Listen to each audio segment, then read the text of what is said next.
मला वाटते अंतरी त्वा वसावे, तुझ्या दासबोधासी त्वा बोध व्हावे. अपत्या परी पाववी प्रेमग्रासा, महाराजया सद्गुरु रामदासा. ब्रह्मानंदं परमसुखदं केवलं ज्ञानमूर्तिं, द्वन्द्वातीतं गगनसदृशं तत्त्वमस्यादिलक्ष्यम्. एकं नित्यं विमलमचलं सर्वधी साक्षिभूतं, भावातीतं त्रिगुणरहितं सद्गुरुं तन्नमामि. गुरुर्ब्रह्मा गुरुर्विष्णुः गुरुर्देवो महेश्वरः, गुरुः साक्षात् परब्रह्म तस्मै श्री गुरवे नमः. अनेन प्रीयतां देवो भगवान् जानकीपतिः, श्रीरामचन्द्रः पूर्वेषाम् अस्माकं कुलदैवतम्. श्रोता वक्ता श्रीराम समर्थ, श्रीराम समर्थ, श्रीराम समर्थ. जय जय रघुवीर समर्थ. श्रीराम जय राम जय जय राम. श्रीराम जय राम जय जय राम. श्रीराम जय राम जय जय राम.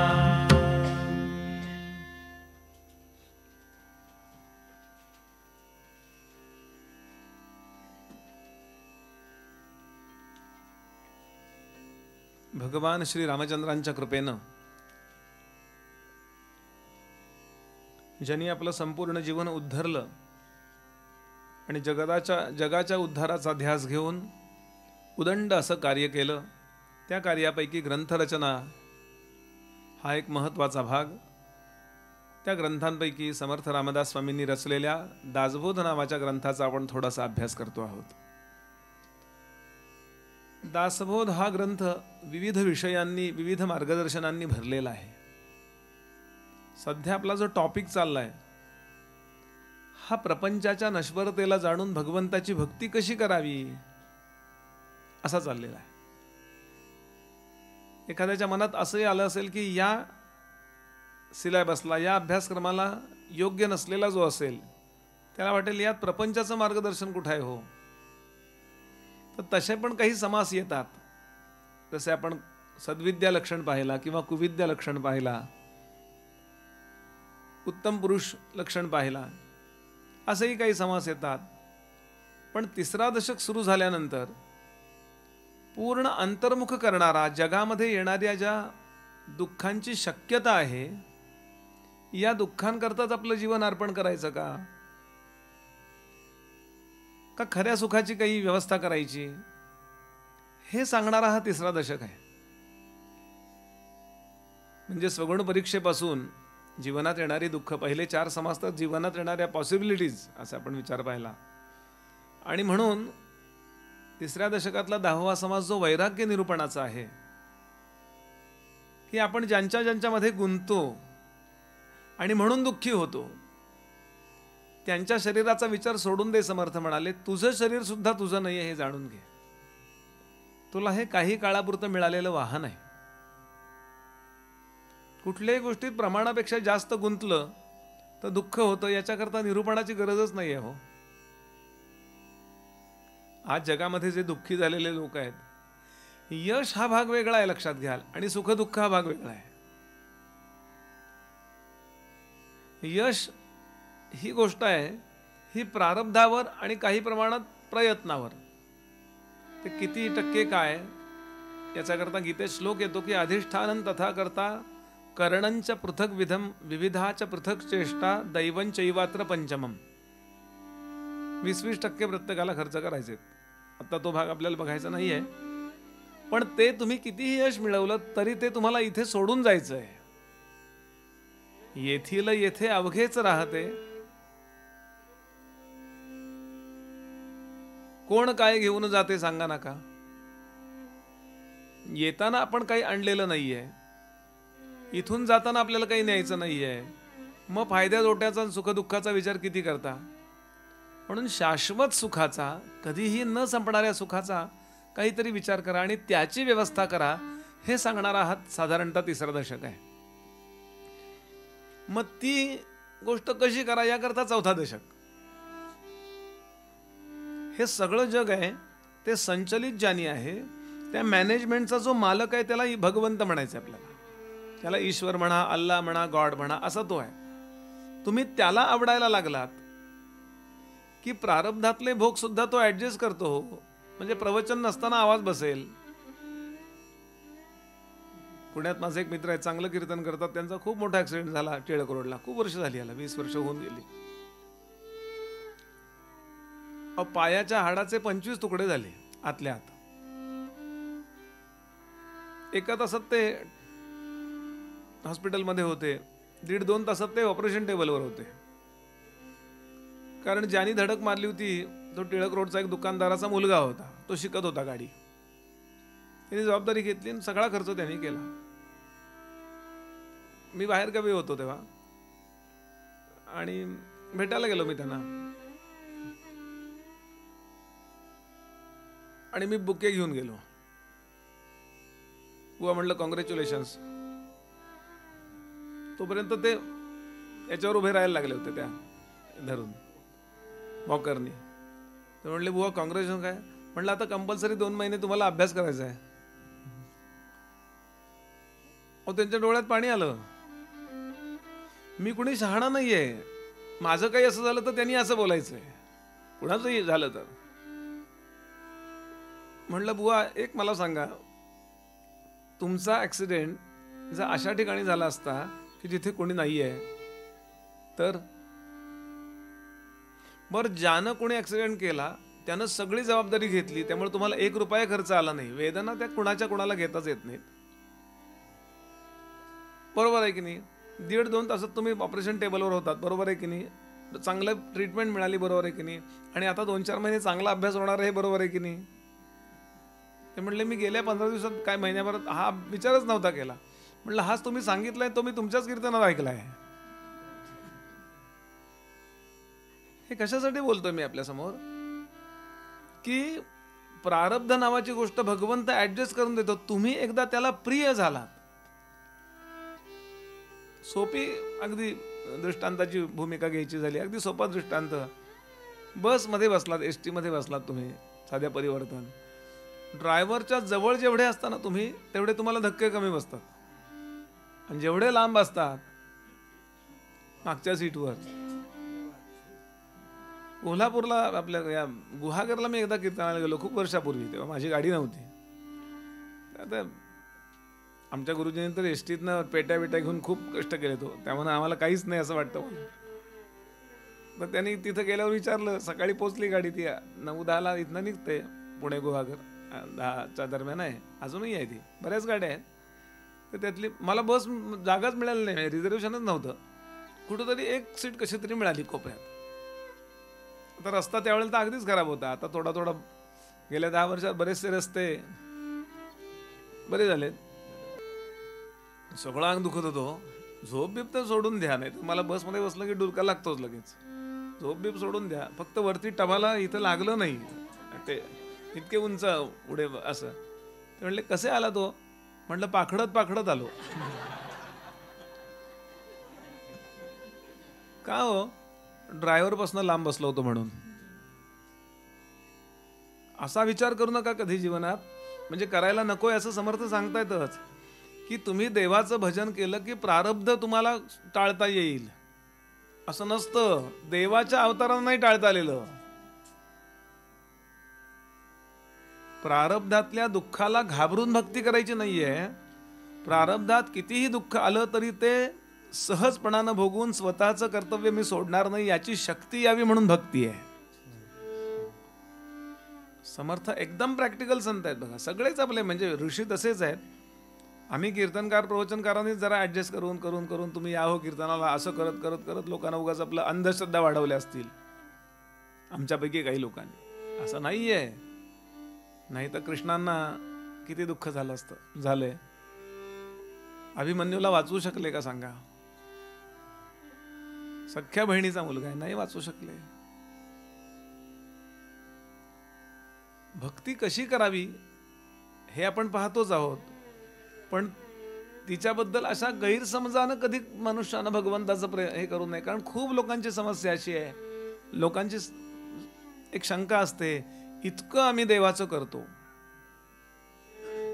चित्रपटात सुद्धा हेच दाखवतात बघा. तो कोण अमिताभ म्हणतो, जो गरीब लोकांना उपाशी ठेवतो त्या देवाचा प्रसाद मला नको. आपण करतो. त्या डायरेक्टला जाऊन कानफाडात द्यायला पाहिजे. ज्यानं जे कर्म केलंय त्याला ते कर्म द्यायचं तो काम करतोय आणि त्या डायरेक्टरलाही ते मिळणार आहे. काय इन्स्पिरेशन देणारे असतात हो ते डायलॉग. म्हणून त्यांनी विवेकाने करायला पाहिजे काम. हा मुद्दा आहे. आणि पुन्हा गंमत अशी की असं बोलणारा तो कोण आहे अभिनेता, तो 786 नी गोळी वाचली, गोळी लागायची वाचली, मी वाचलो हे मात्र दाखवतात. ते आहे की नाही. असो सांगायचा भाव असा की एकदम स्ट्रॉंग तरुणांकरता मी करून सांगतो, एकदम स्ट्रॉंग झालं पाहिजे. आणि जे आहे ते तसं आपल्याला कळलं पाहिजे. समर्थांची ओवी आहे दासबोधातली, समजले पाहिजे ज्याचे त्या परी.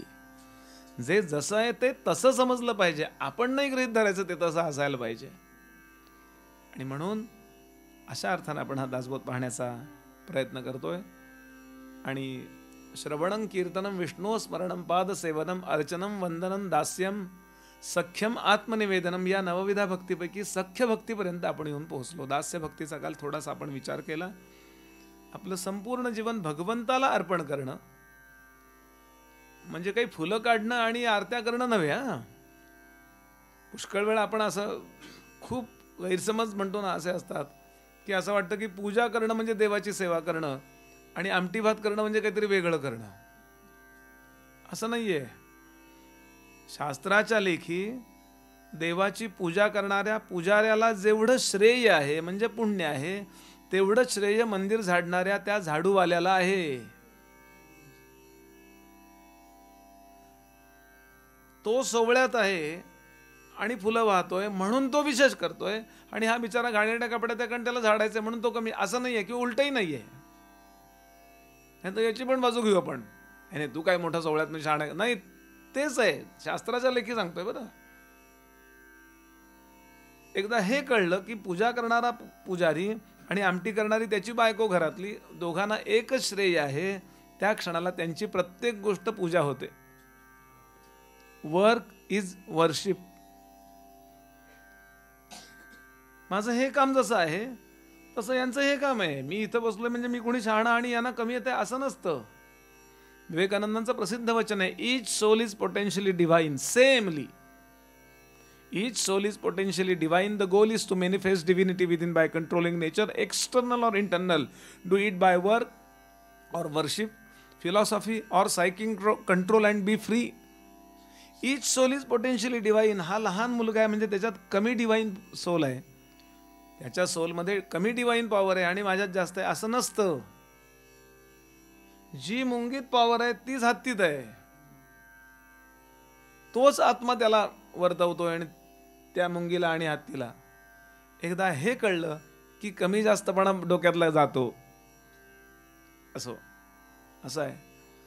सांगायचा भाव असा की म्हणून सख्य जीवन अर्पण करणं. आपण काल थोडा विचार केला याचा की देहेन वाण्या अपिच चेतसावा करोति यः कर्म नर स्वभावात समर्पयेत श्री हरयप्यशेषम अव्याजता साखिल दास्य भक्ती. ही वेदव्यासाने केलेली व्याख्या आहे की काया वाचा मनानं स्वभावता घडलेलं प्रत्येक कर्म काही यातून मिळावं अशी अपेक्षा न ठेवता आणि त्यातलं काही शिल्लक न ठेवता परमेश्वराला अर्पण करणं याला दास्य भक्ती असे म्हणतात. पुन्हा पुन्हा ऐकलं की कळेल म्हणजे काय. काही मी करेन ती भगवंताला प्रिय असणार करेन, त्याला आवडेल असं करेन. मी त्याचा आहे ना. हनुमंत असे आहेत ना, मी त्याचा आहे ना. एकटं बसून विचार करावा मी कुणाचा आहे. आपण प्रपंचाचे नाही कारण आपण देहाचेच नाही आहोत. देहाला घेऊन आपण वावरतोय हे बरोबर आहे. तसं टोपीला घेऊन वावरतात. टोपी म्हणजे आपण असतो का. आता खूप लोकांनी टोप्या बदलल्या की नाही. शक्य नव्हतं यांनी ही टोपी घालणं पण घातली की नाही. असं देहाला घेऊन आपण वावरतोय म्हणून आपण देहाचे नाही, म्हणून देह ज्यांचा आहे त्यांचे आपण नाही. आपण बायकोचे नाही, आपण नवऱ्याचे नाही, आपण आईबाबांचे नाही, आपण मुलांचे नाही. त्यांच्याकरता करायची सगळी कर्तव्य उत्तम करायची, त्यांच्याशी प्रामाणिक सगळं व्यवस्थित करायचं. पण आपण आहोत ते त्या परमात्म्याचे, त्याचे अंश आहोत. पाण्याचा फॉर्म्युला काय हो? H2O. मग थेंबर पाणी इथे आहे आणि बादलीभर पाणी तिकडं आहे. मग ते थेंबर पाणी जिथं पडलंय त्याचं आहे का त्याचं आहे? त्या बादलीभर पाण्याचं आहे. त्यातला फॉर्म्युला काय आहे? ज्या सोडियमवर पडलंय ते, त्या सोडियम मध्ये ते जरी असलं तरी त्याचा फॉर्म्युला सोडियम नाही आहे, त्याचा फॉर्म्युला H2O आहे. तसा आपला फॉर्म्युला काय आहे? जीव म्हणतो ना. जीव म्हणजे काय? जीवो ब्रह्मैव नापरः. विश्व निर्माण होण्यापूर्वीची जी अत्यंत शुद्ध स्थिती होती त्याला परब्रह्म वगैरे काय म्हणतात, तेच आपण आहोत. मग आपण ज्याचे आहोत, मग एकदम इतका मोठा विचार नाही जमला कळला. आपण परमात्म्याचे आहोत, नाही कळलं परमात्मा. आपण ईश्वराचे आहोत, नाही आपण रामाचे आहोत, हा हे कळलं. म्हणले आपल्याला कळेल अशा स्तराचं घ्यावं ना. आपण हनुमंताचे आहोत, आपण रामदास स्वामींचे आहोत, आपण श्रीधर स्वामींचे, आपण स्वामी समर्थांचे, आपण गजानन महाराजांचे, असं म्हणावं ना. कारण ते तेच आहेत. असं एकदा झालं की आपण दास झालो त्यांचे. दास होणं कमीपणा वगैरे नाहीये, कारण कोणाला स्वीकारतच नाहीत ते. सगळं देतील तुम्हाला, उलट अहंकार वाढवतील आपला, मोठेपणा देतील. माणसाची देव चालवी अहंता. आपल्याला मी समजायला कारणीभूत कोण आहे? मी स्वतःला काहीतरी समजतो. कोण? भगवंताची अशी घुरपटवणारी, अशी फसवणारी माया आहे. काहीतरी मी स्वतःला समजायला लागतो आणि असं वाटतं खरंच मी कोणीतरी आहे. जितक्या लवकर हे कळेल आय एम नो बडी, तितक्या लवकर भगवंताच्या मायेचा आपल्यावरचा प्रभाव दूर गेला समजावा. आणि त्याच्याकरता साधन म्हणून दास्यभक्ती, आणि जमली की ती दास्यभक्ती सिद्ध दास्यभक्ती होते. असतो इति अलम हा शब्द, हा मुद्दा पुरे. सख्य भक्तीचा विचार करूया. सख्य, सखा म्हणजे मित्र. असं देवाशी काहीतरी भाव जोडावा. मी त्याच्याबद्दल ऐकेन, मी बोलेन, मी त्याचं नाम घेईन, मी त्याचं दास्य करेन, मी त्याची पूजा करेन, असं मी त्याचा मित्र होईन. He is my friend. So we are equal. जसा मी तसा तो तुम्हाला मी. आता मित्र झालो की आपण त्याला मदत करायची असते, त्याच्याकडनं मदत अपेक्षायची नसते. खऱ्या मित्राबद्दल बोलतोय आपण. फ्रेंडची व्याख्या काय? Friend in need is friend in deed, असं मराठीत म्हणतात की नाही.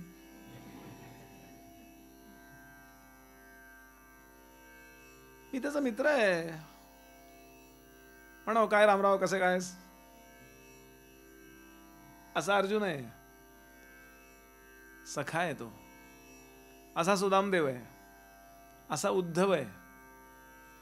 किंवा रामरायांचा मित्र कोण आहे माहितीये? केवट, रामायणातला. रामाने विचारलं, तू मला इकडं आणून सोडलंस, तू आम्हाला तिघांना आणून सोडलं, तुला काय देऊ? काही नको, आपण एका जातीचे, आपण बरोबरीचे आहोत ना. नाही सेन नाही लेत. न्हावी न्हाव्याकडून केस कापायचे पैसे घेत नसतो.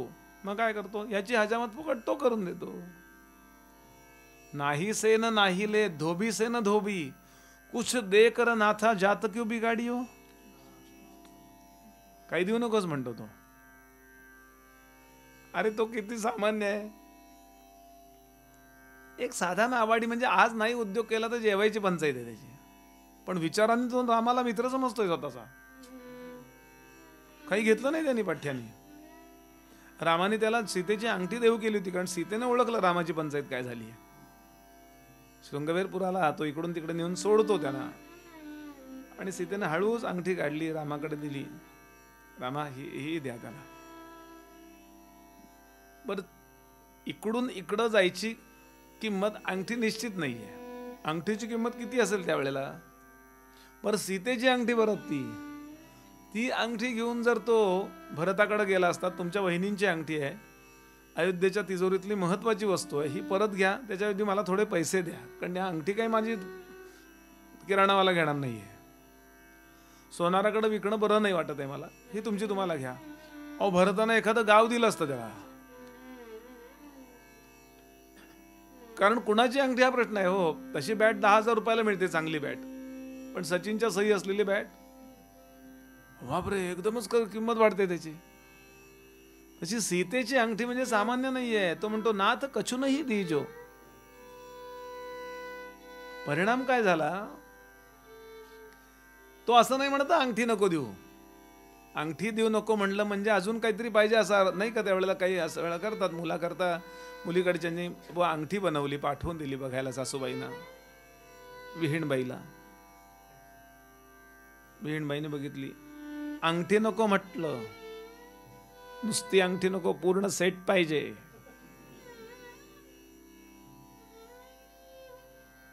तो असं नाही म्हणत अंगठी नको, तो म्हणतो कछुनही दीजो.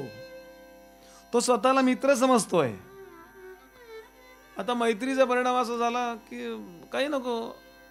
आमचे गुरुजी सांगतात, गंमत काय झाली, भगवंत जेव्हा आपली बॅलन्स शीट बनवतो प्रत्येकाची, ती मार्च मध्ये परत पुढे ओढायला लागते ना, ते कॅरी फॉरवर्ड करायला लागतं.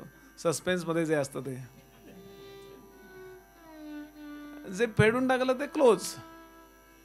आता 14 वर्ष तो वनात आहे आणि मार्च एप्रिल मध्येच रामनवमी येते बघा, जन्म.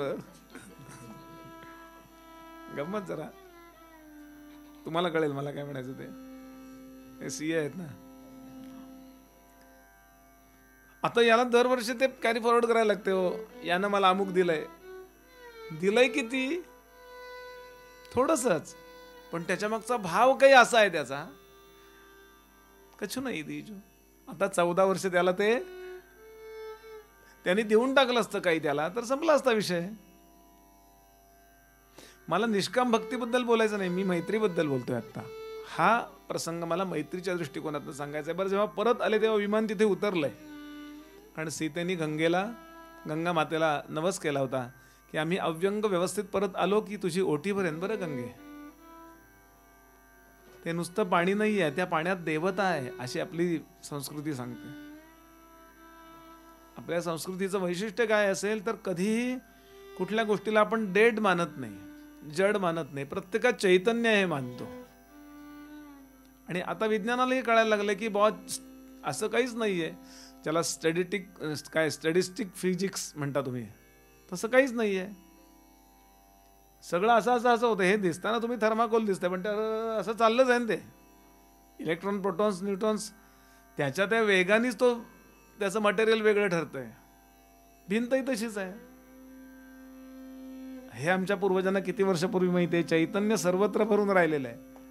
भाषा फक्त जुनी आहे. म्हणून त्या गंगेला नमस केलाय तिने की असं आम्ही परत आलो की तुझी ओटी भरेन. ते ओटी भरायला थांबलेत. एवढ्यात हा केवट गेला. भगवान रामचंद्र त्या विमानात बसलेत. बरोबर गेला आणि रामाच्या शेजारी खेटून बसला. काय म्हणताय देवा, कसं काय, व्यवस्थित झालं ना? 14 वर्ष काय प्रॉब्लेम नाही ना? ओळखलं ना मला? तुलसीदासांनी हा प्रसंग फार रंगवलाय. पुढं तो पूर्ण त्या राज्याभिषेकामध्ये महिनाभर राज्याभिषेकाचा कार्यक्रम चालला. हा सुग्रीव आणि लक्ष्मण भरताबरोबर भावासारखा मिरवत होता सगळ्या अयोध्येत. केवट साधा सख्य. का? खरं प्रेम जे असतं ते आपल्याला त्याच्या बरोबरीचा करतं. अर्जुनाला असं केलं की नाही? सुदाम देवाला तर किती त्यांनी आपल्या, म्हणजे मी बोललोय केव्हा तरी की सुदाम देवाची अवस्था बघून भगवान रडलेत. देखी सुदामा की दीन दशा, करुणा करके करुणा निधि रोये, पानी परात को हाथ छिवे नहीं, नयनन के जल से पग धोवे. मैत्रीचा हा रुबाब असतो. आणि मैत्रीत काही मागायचं नसतं. याच्याकरता हा समास वाचूया जरा. ते म्हणले, देवासी परमसख्य करावे, प्रेम प्रीतीने बांधावे, आठवे भक्तीचे जाणावे, लक्षण ऐसे. त्याला प्रेमाने बांधावं. प्रेमाने बांधायचं कसं बांधायचं? पझेस करायचं का त्याला? नाही का? आपण प्रेम व्यवहारात काय म्हणतो, मी तुझ्याकरता इतकं करतो, तू माझ्याकरता काय केलंस, भांडा, डोक्यावर डोके आपटत असतात बघा. नवरा बायको काय, मी तुझ्याकरता इतकं केलं, तू माझ्याकरता केलं, हो हो. याचं एकमेव कारण ते माझ्या प्रवचनाला आलेले नसतात. माझा हे विनोद आहे. एकदा तुम्ही ज्ञानोबा तुकोबा ऐकलेत, एकदा तुम्ही हे सगळं ऐकलं की प्रेम म्हणजे स्वार्थ नसतो, प्रेम म्हणजे समर्पण असतं हे कळतं. प्यार लेना नहीं जानता कुछ, प्यार सिर्फ देना जानता है. पुढे सांगतात, देवास जयाची अत्यंत प्रीती, आपण वर्तावे तेणे रीती, येणे करिता भगवंती सख्य घडे नेमस्त. त्याला काय आवडतं?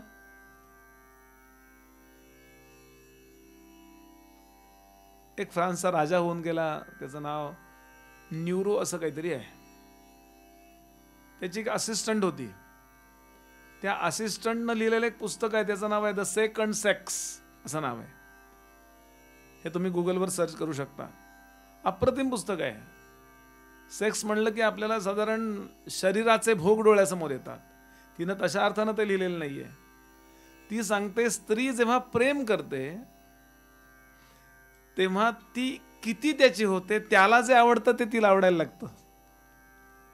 त्याला जर फूल आवडत असेल तर गुलाबाचं, तर तिला गुलाबाचं फूल आवडायला लागतं. त्याला अमुक पुरणपोळी, आता आपला पदार्थ आहे तो त्यांना नाही माहिती, त्याला जर अमुक अमुक आवडत असेल किंवा उलटही.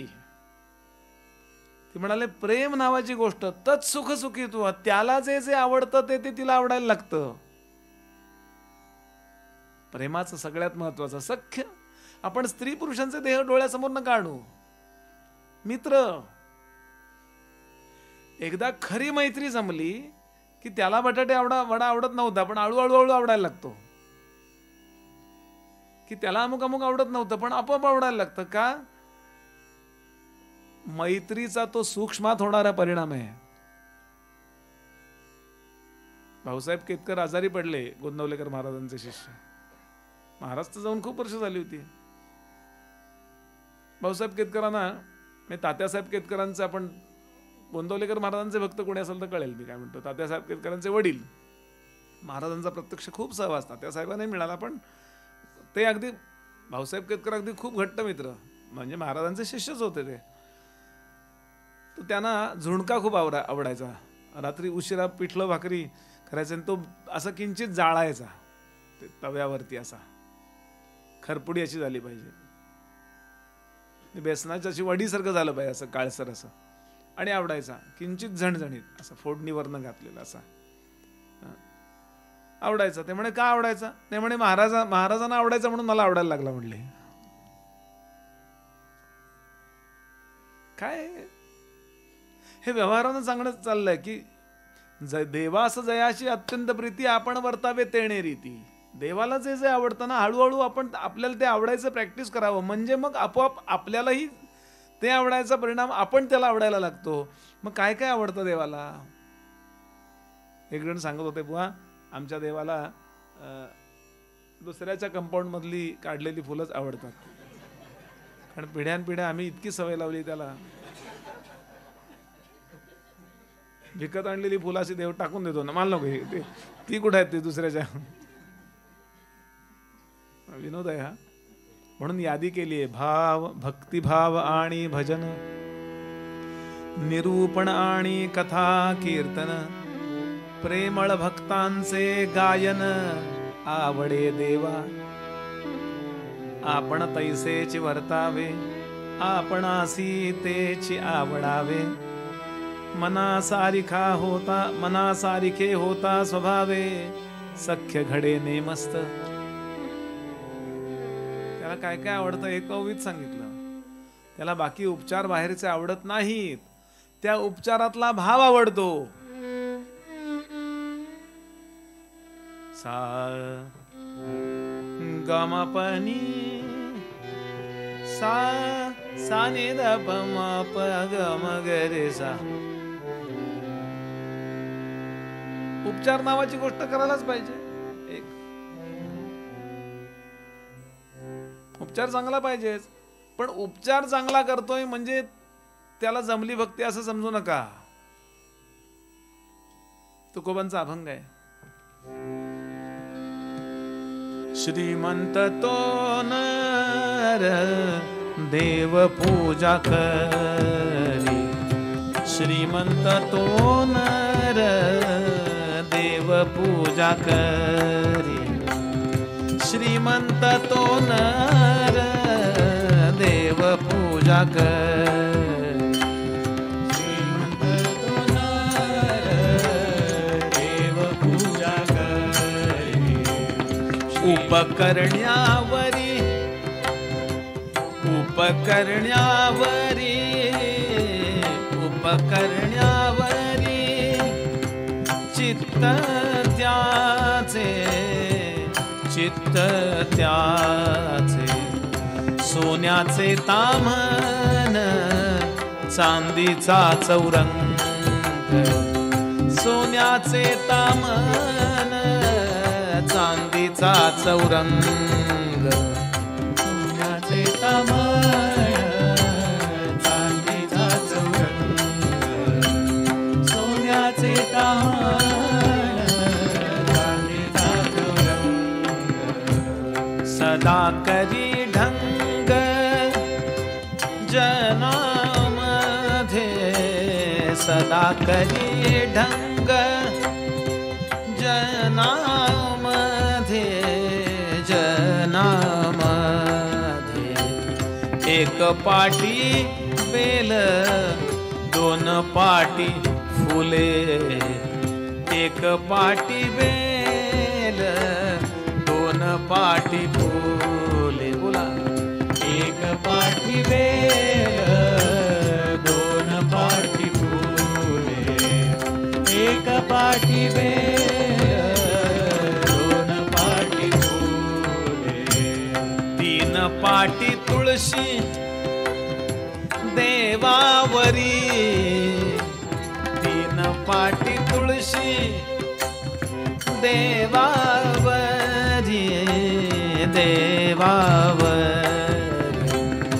तुका म्हणे नाही भक्तीचा ओलावा, तुका म्हणे नाही भक्तीचा ओलावा, तुका म्हणे नाही भक्तीचा ओलावा.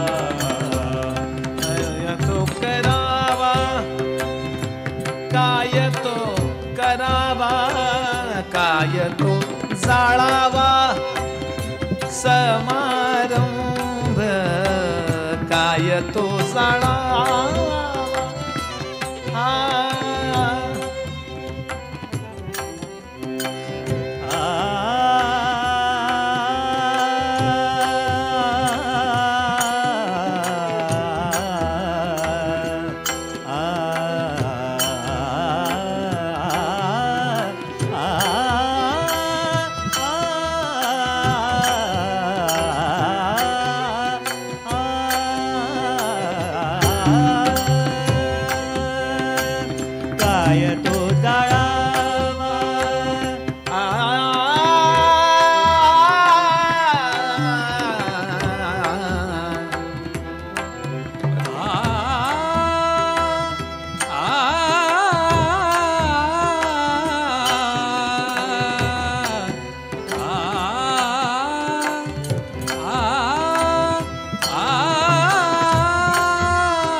भक्तीचा ओलावा, तुका म्हणे नाही भक्तीचा ओलावा.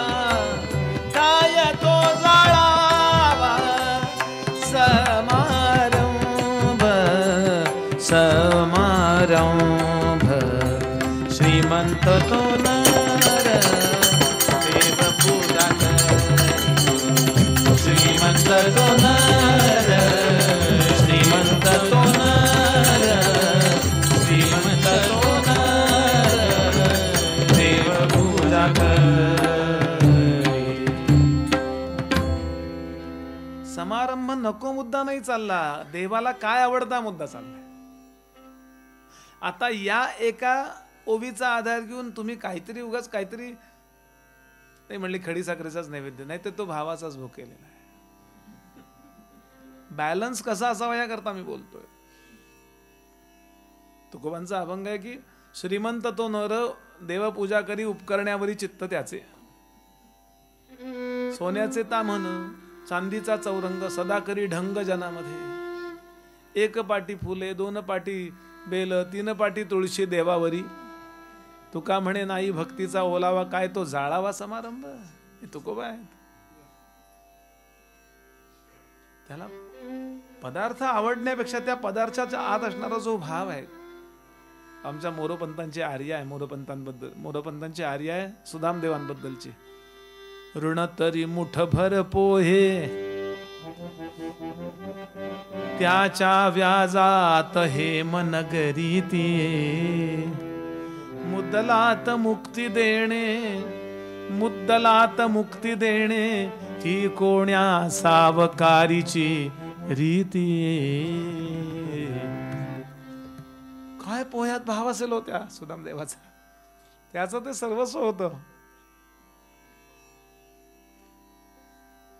ते त्याला आवडतं. आणि म्हणून असं ऐकत जा, अशा पद्धतीनं तुम्ही स्वतःला मॅनेज करा की देवाला आवडणारा भाव चित्तात निर्माण होईल. भाव वसे चित्ती आहे ना, देव वसे चित्ती, त्याची घडो मज संगती तुकोबांचा अभंग. चित्तात माझ्या शुद्ध भावाला पाहिजे, शुद्ध. जरा आपण कम्फर्ट झोन मध्ये गेलो की लगेच निगेटिव्हिटी भरायला लागते. हे असेच आहेत, ते तसेच आहेत, तिला बघवत नाही माझं. कचरा भरायचाच नाही डोक्यात, ठरवून टाकावं. त्याला भाव आवडतो त्याचा त्यांनी विचार करा. मी माझ्या गुरुसमोर उभा राहिलो तर तो माझं शरीर पाळणार आहे का, मी लावलेलं भस्म पाळणार आहे का, तो माझं काय पाळणार आहे, हे चांगले कपडे घातले हो यांनी बुवानी असं पाहणार आहे का. तो फक्त एक पाहतो की हा मला नमस्कार करतोय, हा मलाच नमस्कार करतोय का. चित्त समोर नसेल तर आपला विद्यार्थी आपल्याला आवडतो का सांगा.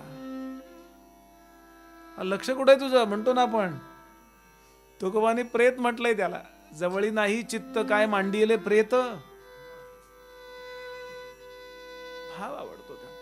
आणि तो डोळ्यातनं पाणी बिणी येण्याने तो प्रगट होत असेल, पण तो डोळ्यातनं पाणी येणं म्हणजे भाव नव्हे. हा तसं कांदा चिरताना येतं. अगदी भाविक आहे तो, पोहे करताना सो अगदी भाविकपणाने, कारण पोहे करताना ते कांदा चिरताना डोळ्यात पाणी येतं त्यांच्या. पायाला हाताला लागलं तरी डोळ्यात पाणी येतं, सून काही बोलली तर डोळ्यात पाणी येतं, असं म्हणाले मला.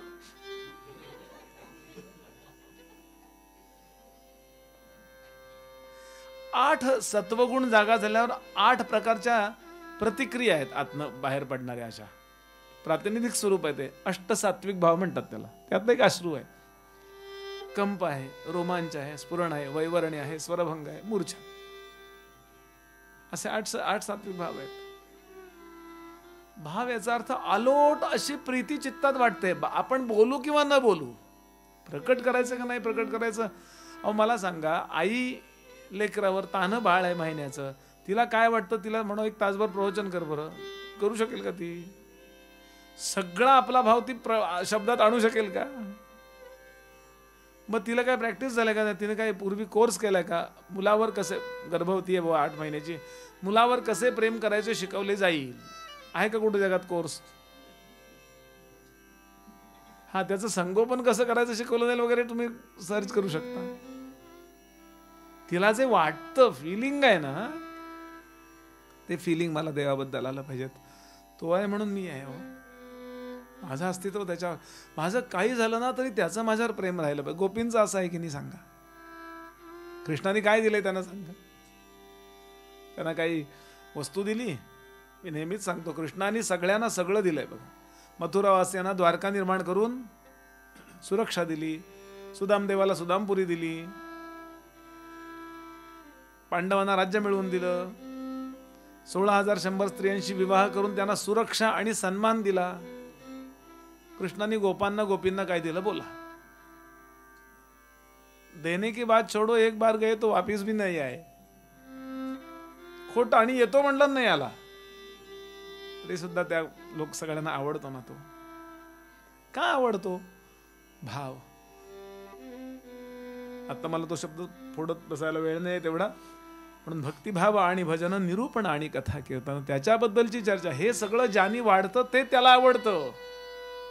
त्याला निरूपण आवडतं, त्याला कीर्तन आवडतं. प्रेमळ भक्तांचे गायन आवडे देवा.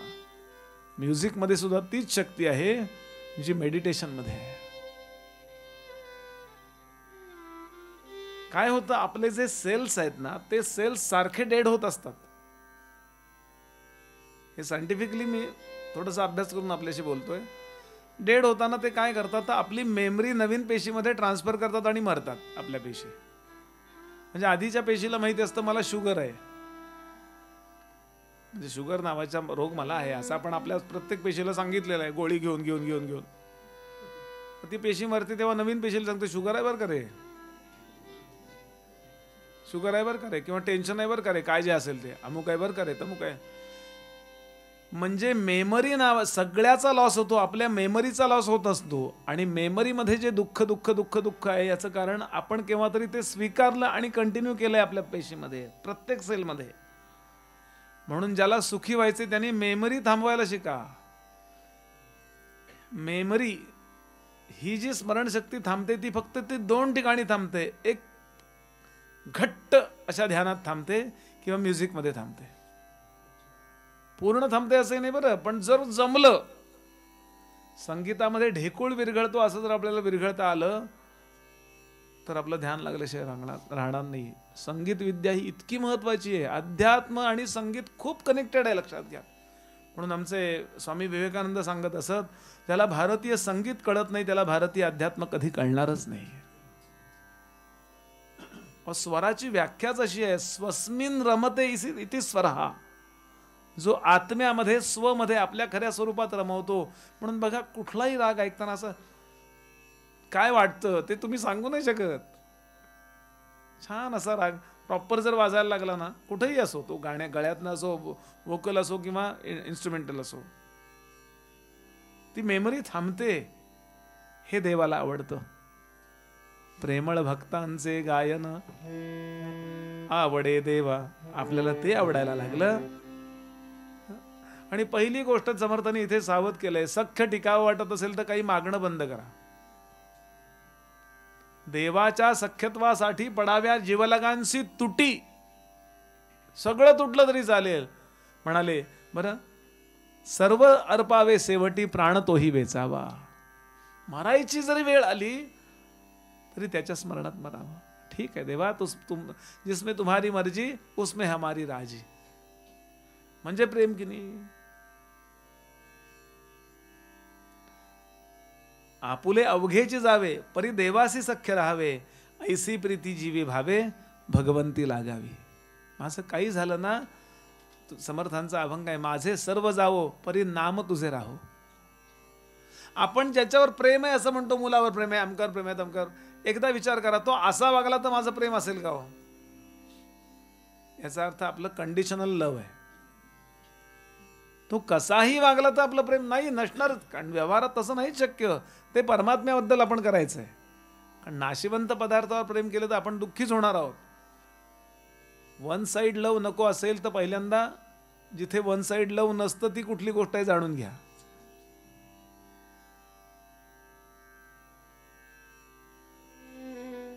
आणि ते इतकं करा म्हणाले समर्थ सांगतात की माझं काही झालं तरी त्याचं प्रेम राहावं. उदाहरण गोपींचंच उदाहरण देतो तर तेच देतो. भगवान साधारण 111-112 वर्षाचे झाले आणि कुरुक्षेत्रावरती मोठी मोठी सरोवर आहेत. आपण कुरुक्षेत्रावर गेला असेल, मी एकदा महाभारत कथा सांगायला तिकडे गेलो. फार छान, म्हणजे जिथे युद्धविद्ध झालं खूप मोठी भूमी आहे. त्यातलं ब्रह्मसरोवर, अमक सरोवर. तिथे भगवान गोपाल कृष्ण आणि यादव मंडळी द्वारकेहून येणार आहेत. असं गोकुळवासियांना कळलं, शुकदेवांकडून इकडून तिकडून कळलं. आणि म्हणून लोकांनी विचार केला की तो आला नाही, बरोबर 100 वर्ष गेलीत मध्ये. भगवान 111-12 वर्षाचे होते, इथून निघताना ते 11 वर्षाचे होते. हा मथुरेला गेला, गोकुळातून मथुरेहून द्वारकेला गेला, पण पठ्या एकदाही आला नाही परत. त्याची कारणं आहेत, त्याच्याकडे नको जायला, आपण जाऊया भेटायला. निघाले. कसे निघाल्याचं वर्णन केलंय, भागवतातली कथा आहे. ग्रहण यात्रा नावाचा अध्याय आहे, 10वा स्कंध. निघाले जायला, बैलगाड्या भरून घेतल्या. कृष्ण आणि त्याच्या परिवाराकरता मोठ्या मोठ्या बैलगाड्यांमध्ये काय भरलं? लोणी, घट्ट दही. आणि ते आपण जसं फ्रीज मध्ये ठेवतो तसं विशिष्ट पाल्याने असं झाकलं, त्याला काही झालं तरी ते त्याची चव बदलणार नाही, ते विकारी होणार नाही, अशा पद्धतीने ते सगळं भरून घेतलं. आणि सगळेजण निघाले. मजल दरमजल करीत पोचले, गोकुळाहून कुरुक्षेत्रावर पोचले. आता भगवान, संपूर्ण जगातलेच राजे तिथे स्नानाला आले होते. कारण ग्रहण पर्वकाल म्हणजे त्या दिवशी विशिष्ट स्नान करायला, म्हणजे असं कुंभमेळा असतो तसं हजारो लोक आले होते. आणि राजे लोक कृष्णांशी गप्पा मारतायत, काही महत्वाच्या मीटिंग चाललेल्या होत्या. आणि शोध घेत घेत घेत हे सगळे लोक पेंद्या, व्रजा, वाकड्या, तनसुख, मनसुख, बारक्या, भेलक्या, यशोदा, नंद, हे सगळ्या बैलगाड्या तिथे जाऊन पोहोचल्या. एका बाजूला उभ्या केल्या, ट्रॅफिक आपल्यामुळे जाम नको. आणि नंद विचारायला गेला, म्हातारा झाला तर विचार करा, 100 वर्षांनी वय वाढले, आधीच तो उशिरा झालेला मुलगा, उशिरा मिळालेला मुलगा, झालेला चुवा नाही, म्हणजे आता अतिवृद्ध झालाय. असा असा असा असा म्हातारा गेला. डोळ्यासमोर चित्र आणा. आणि दारातल्या त्या सेवेकऱ्यांना त्यांनी विचारलं, पहारेकऱ्यांना, की भगवान गोपालकृष्णांना आम्हाला भेटायचंय. त्यांनी त्यांच्या स्टाईलने सांगितलं, तू ही इज बिझी, महत्वाच्या मीटिंग चाललेल्या आहेत, तिथे बसून राहा. बर म्हणा, कार्ड विर्ड काही पाठवलं नाही, आत बसून राहिला. 1 तास गेला, 2 तास गेले. बर, जागतिक समस्येवरच्या मीटिंग चालल्या होत्या हो. तेव्हा भारत हा मुख्य केंद्रीभूत भाग होता बरं, कारण चक्रवर्ती होते आपल्याकडचे लोक. जसं आता अमेरिकेला फार महत्व आलंय तसं तेव्हा भारताला महत्व होतं, कारण भारताचे लोक तसे होते. ही मध्ये माकडं आली म्हणून नाही तर आपण 70 वर्षापूर्वीच परत आपण तसं आता जे झालंय ते 70 वर्षापूर्वी वल्लभभाई पटेलांनी केलं असतं.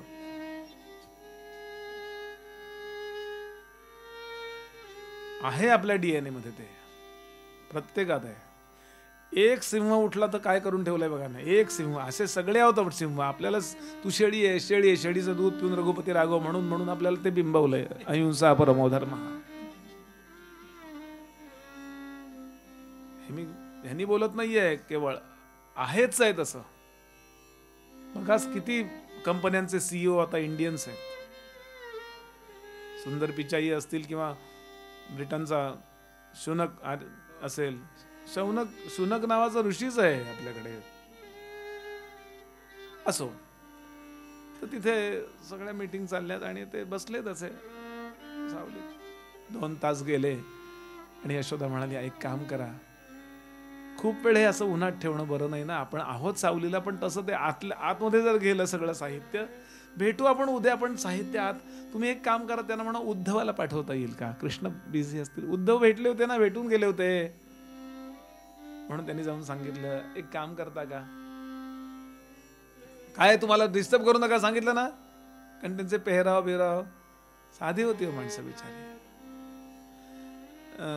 उद्धवांना बोलवता येईल का. उद्धव आले तरी चालतील, महत्वाचं जरा. हा, उद्धव मोकळे आहेत, ठीक आहे. एक त्यातला गेला आणि उद्धवाला सांगितलं की, उद्धव बाजूला बसले होते.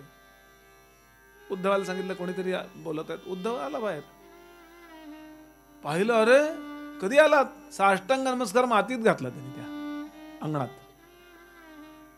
कधी आलात. व्हीव्हीआयपी. तो म्हणला, तुम्ही नका आलू, तुम्ही इथेच थांबा, त्याला बोलवून आणतो. भराभरा धावत गेला सभेतनं. सांगितलं सभा बरखास्त. कृष्णाला सांगितलं फार मोठी माणसं आलीत, बंद कर ते सगळं. हात धरला कृष्णाचा आणि धावत आणलाय कृष्णाला. कृष्ण म्हणणारे कोण, तू काही बोलू नकोस, सख्य.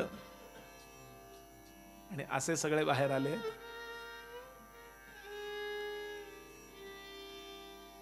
कृष्णाने चरणावर मस्तक ठेवलं. प्रसंग डोळ्यासमोर आणा. कधी आलात, एकही तक्रार केली नाही कोणी. कसले तुझी माणसं, त्याला वाईट वाटेल ना. सख्य कशाला, सख्य तरी खरेची करावे समर्थ सांगतात. आपुल्या स्वतःच्या स्वार्थाकरता कधी देवाच्या कुठला कमीपणा आणू नये. आणि इथे जे भगवंताला कडे मागितलं या सगळ्यांनी, ते मला आपल्याला सांगायचं. पेंद्या जवळ घेतो, त्याला जवळ बसतो. पेंद्या तर मोठा आहे, हातात धरतो. तुकोबांचा अभंग या प्रसंगाला. काय तुझे वेचे मज भेटी देता, काय तुझे वेचे. खर्च होतं, वेचणे म्हणजे खर्च. इतके वेचलंय आयुष्य म्हणतो ना आपण, म्हणजे खर्च केलंय. काय तुझे वेचे मज भेटी देता, वचन बोलता एक दोन. अरे काय तुझे करावे आम्हा वैकुंठ. तुझ्याकडचं वैकुंठ जो नको, भिवू नको भेटा आता मज. तुका म्हणे तुझी न लगे दसोडी, परी आहे आवडी दर्शनाची. काही नको रे, फक्त दोन गप्पा मार. पेंद्या बोलतोय, सख्य ही अशी गोष्ट आहे की खरं प्रेम, खरी प्रीती निर्माण झाल्यानंतर काही पाहिजे असं चित्ताचं दारिद्र्य राहत नाही. कृष्ण मांडीवर निजलेत आईच्या. नंदबाबा त्या पार कट्ट्यावर समोर असे, डोळ्यासमोर आणा. फार प्रोटोकॉल उरत नाही प्रेमात, लक्षात घ्या. आईकडे बघतोय आणि आईला विचारतोय, आई काय पाहिजे ग. माझे सगळे लोक, मी राजा नाहीये कुठला, पण सगळे राजे लोक माझे ऐकतात, उग्रसेन महाराज ऐकतात. काय बोल, मला फक्त बोल. हसली म्हातारी. डोक्यावरनं असा, त्याच्या कोरड्या केसावरनं असा हात फिरवतीये आणि सांगते, होय पाहिजे मला, काय देशील तू. आणि तिथे ते पद आहे, इतना तो करना स्वामी. देशील, एवढं करशील. कृष्णा, नंद बाबा तुझ्या समोर उभे आहेत आणि तू असा निजलायस माझ्या मांडीवर.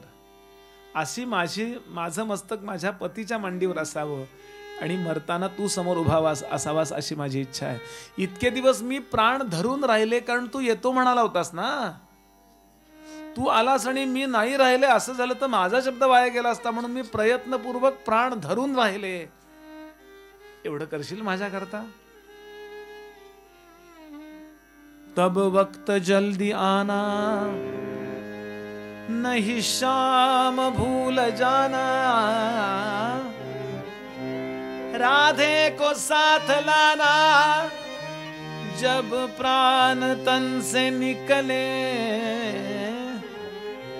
असाच ये. पीतांबरी कसी हो, छवि मन में जो बसी हो. होठों पे कुछ हंसी हो, जब प्राण तन से निकले. कृष्णा, मरण कुठे येणार माहिती नाही. शिव गंगा जी का तट हो, जमुना का बंशी पट हो. मोरा सावरा निकट हो, जब प्राण तन से निकले. येशील ना. आणि जमलं तरी शेवटचं वाक्य मला खूप आवडलं ते. एक भक्त की है अर्जी,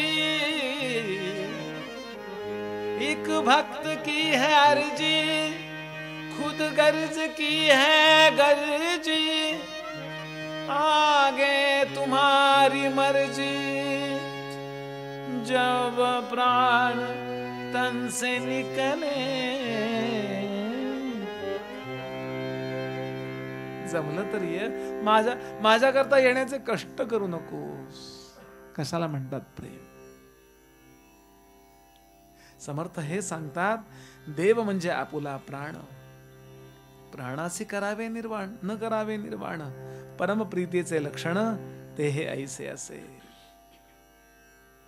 आपुल्या मनासारखे न घडे, तेणे गुडे निष्ठा मोडे, तरी गोष्टी आपणाचकडे आली. तरी गोष्टी आपणाचकडे सहजची आली.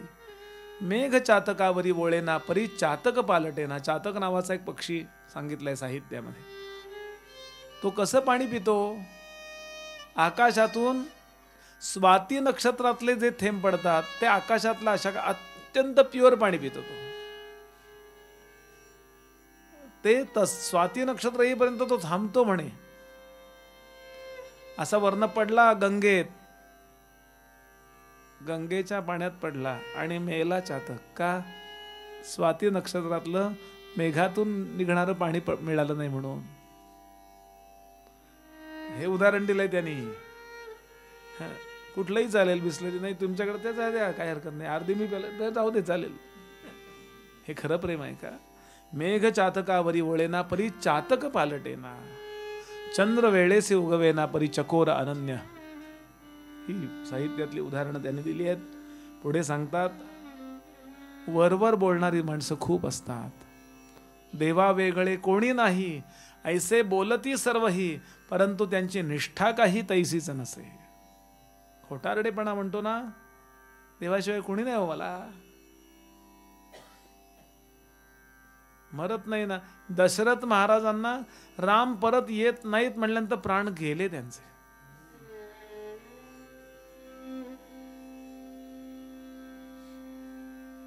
याला प्रेम म्हणतात. नुसतं बोलण्यापुरतं बोलणं काय जातंय? आणि म्हणून निष्ठा तुमची कुठे आहे ती ठरवा. तुमची व्यक्तीवर निष्ठा आहे, संस्थेवर निष्ठा आहे, परिस्थितीवर निष्ठा आहे, संप्रदायावर निष्ठा आहे, का त्या देवावर निष्ठा आहे? या सगळ्या नंतरच्या निष्ठा आहेत. एकदा ठरवून टाका.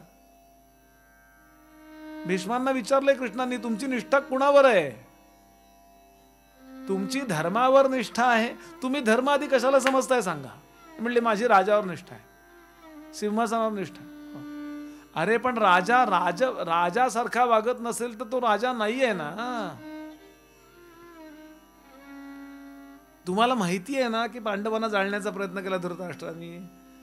हो तसं ते माहिती आहे म्हणले, पण ते काय आहे, माझी गोंधळावर निष्ठा आहे. माझ्या मनातल्या गोंधळ पक्का आहे माझा. म्हणून भीष्मांना मारावं लागलं. लक्षात घ्याल, भक्त म्हणून त्यांचा उद्धार केला माग वेगळा. कर्ण असेल, भीष्म असतील, हे पर्सनल लेवलला हिरो व्हायला गेलेत. लक्षात घ्या, त्यांची धर्मावर निष्ठा असती तर युद्धच होऊ दिलं नसतं. कर्णाने कशाला जाव्या भरून भरून भरून भरून कर्णामुळे सगळं वाटोळं झालं त्या दुर्योधनाचं. लक्षात घ्या, कर्ण जर नसता तर कदाचित युद्ध केलं नसतं दुर्योधनानं. कारण त्याला पूर्ण पॉवर कुठली होती, कुणाच्या बरोबर जीवावर केलाय त्यांनी. म्हणून कर्णासारखा मित्र नको. दुर्योधना हे चुकतोय सांगायला पाहिजे की नाही. कर्ण चांगला होता, तो कुठल्या बाबतीत होता ते लक्षात घ्याल. तो चांगला कुठला होता की शेवटच्या क्षणाला जेव्हा त्याला कळलं पांडव माझे भाऊ आहेत, तरी त्यानं दुर्योधनाचा पक्ष सोडला नाही. इथे कर्ण चांगला आहे की आता सोडला तर अगदीच माझ्या जातीशी मी प्रतारणा केल्यासारखं होईल. इथे तो चांगला आहे. पण कर्णही नको त्यांच्याशीच वाईट. आणि म्हणून नंतर त्यांनी क्षमा मागितली पांडवांची. द्रौपदीला नग्न करण्याची आज्ञा दुःशासनाची नाही आहे, ती कर्णाची आहे. मला सांगायचा भाव काय लक्षात घ्याल की कुणावर निष्ठा आहे तुमची.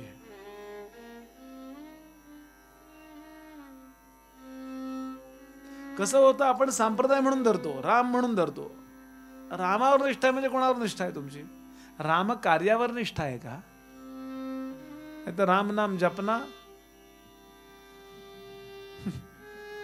असं असतं की नाही. आणि म्हणून आर्य चाणक्याना विष्णुगुप्तांना वेगळा राजा बनवावा लागला, मुख्य रामराज्य करणारा. साध्या मुलाला हाताशी धरलाय त्यांनी, जो इनोसंट आहे, असा लहान मुलगा, साधा धनगराचा मुलगा चंद्रगुप्त, आणि त्याला तयार केला. कारण त्यांची निष्ठा मूळ धर्मावर आहे, मूळ भगवंतावर आहे. असं मला तर डिटेलमध्ये जायचं नाहीये. एवढंच सांगतो मी आपल्याला की असं जेव्हा आपण भगवंतावर प्रेम, भगवंत म्हणजे काय ते ठरवून टाका. भगवंत म्हणजे विश्व निर्माण करणारा, कुठली मूर्ती नव्हे. कारण आता येणारच आहे ते. आम्ही मूर्ती बनवली होती, ती आता मूर्ती फोडली त्या लोकांनी, परदेशी लोकांनी, आमचा देव मोडला. समर्थ म्हणाले असं ज्याला वाटतं त्याला देव कळलाच नाही. ती गेली तर दुसरी आणली ना आपण आता परवा. ती कुठं गेली जाऊ दे ना.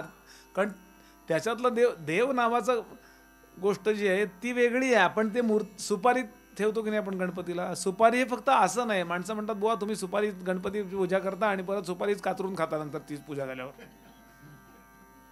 अरे ते असं नाही. फक्त आपण पूर्णाचं नाही हे करतो निरांजन, नंतर तेच पूर्ण खातो की नाही प्रसाद म्हणून. ते फक्त ओनली असं नाही. आसनात बसवायचं आहे त्याला, फक्त काहीतरी लागतं ना. कारण गंध काय मी देवाला आकाशाला गंध लावता येईल का.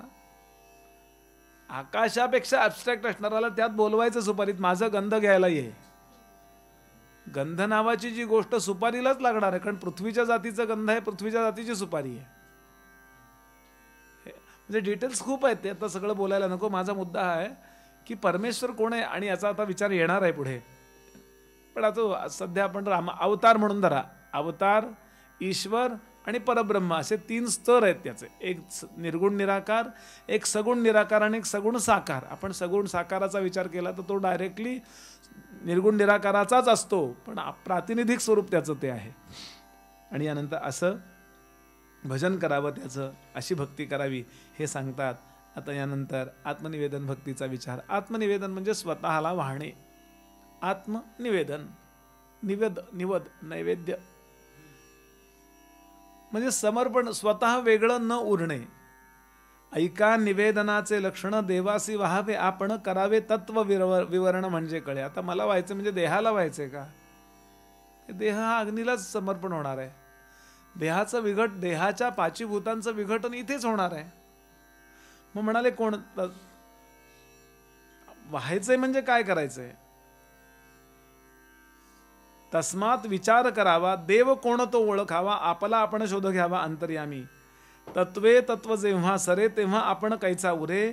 आत्मनिवेदन येणे प्रकारे सहजचे झाले. आत्मनिवेदन याचा अर्थ जे ज्याच्यामध्ये टाकायचे ते त्याच्यामध्ये डिझॉल्व करत जाणं. पाणी पाण्यात टाकलं म्हणजे पाण्याचं पाण्यामध्ये आत्मनिवेदन झालं. पृथ्वीमध्ये टाकलीत, पृथ्वीचं पृथ्वीमध्ये आत्मनिवेदन झालं म्हणजे समर्पण झालं. अग्नीमध्ये टाकलात, याप्रमाणे पंचमहाभूतामध्ये टाकली. आता काय उरलं. तर या सगळ्याला माझं समजणारा जो कोण उरलेला होता, आपल्या सगळ्यांना लाईव्हनेस म्हणजे आपण जिवंत आहोत अशी प्रेरणा देणारा आज जो कोण उरलेला आहे, तो त्याच्या खऱ्या स्वरूपात समर्पण करणं. आत्ता आपण देहापुरता क्लेम करून टाकलेला आहे की ह्या जिवंतपणा देहाचा आहे असं आपण क्लेम केलेला आहे. देहातून आता तो फक्त प्रकट होतोय. जशी वीज एखाद्या बल्ब मधून प्रकट होते, वीज वेगळी असते आणि बल्ब वेगळा असतो. ती वीज नुसती प्रकाश देऊ शकत नाही, त्याकरता बल्बची गरज आहे. पण बल्ब नुसताही प्रकाशित होऊ शकत नाही, त्याकरता विजेची गरज आहे. चैतन्य नावाची गोष्ट यात शिरली की कार्य होणार आहे. चैतन्य स्वतः काही कार्य करत नाही, कारण तो निर्गुण आहे. पण ते निर्गुण तत्व जेव्हा देहात शिरतं, म्हणजे निर्गुण हा शब्द योग्य नाही, तर परमात्मा तत्व असा योग्य शब्द आहे. त्याला कूटस्थ चैतन्य म्हणतात.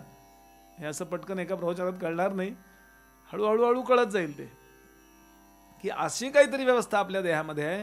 त्यामुळे आपल्याला असं हातपाय हलतायत. आपण किल्ला करतो की नाही, दिवाळीमध्ये किल्ला करतो किंवा पूर्वी करायचो. आता नाही तेवढी भाग्यवान राहिली मुलं.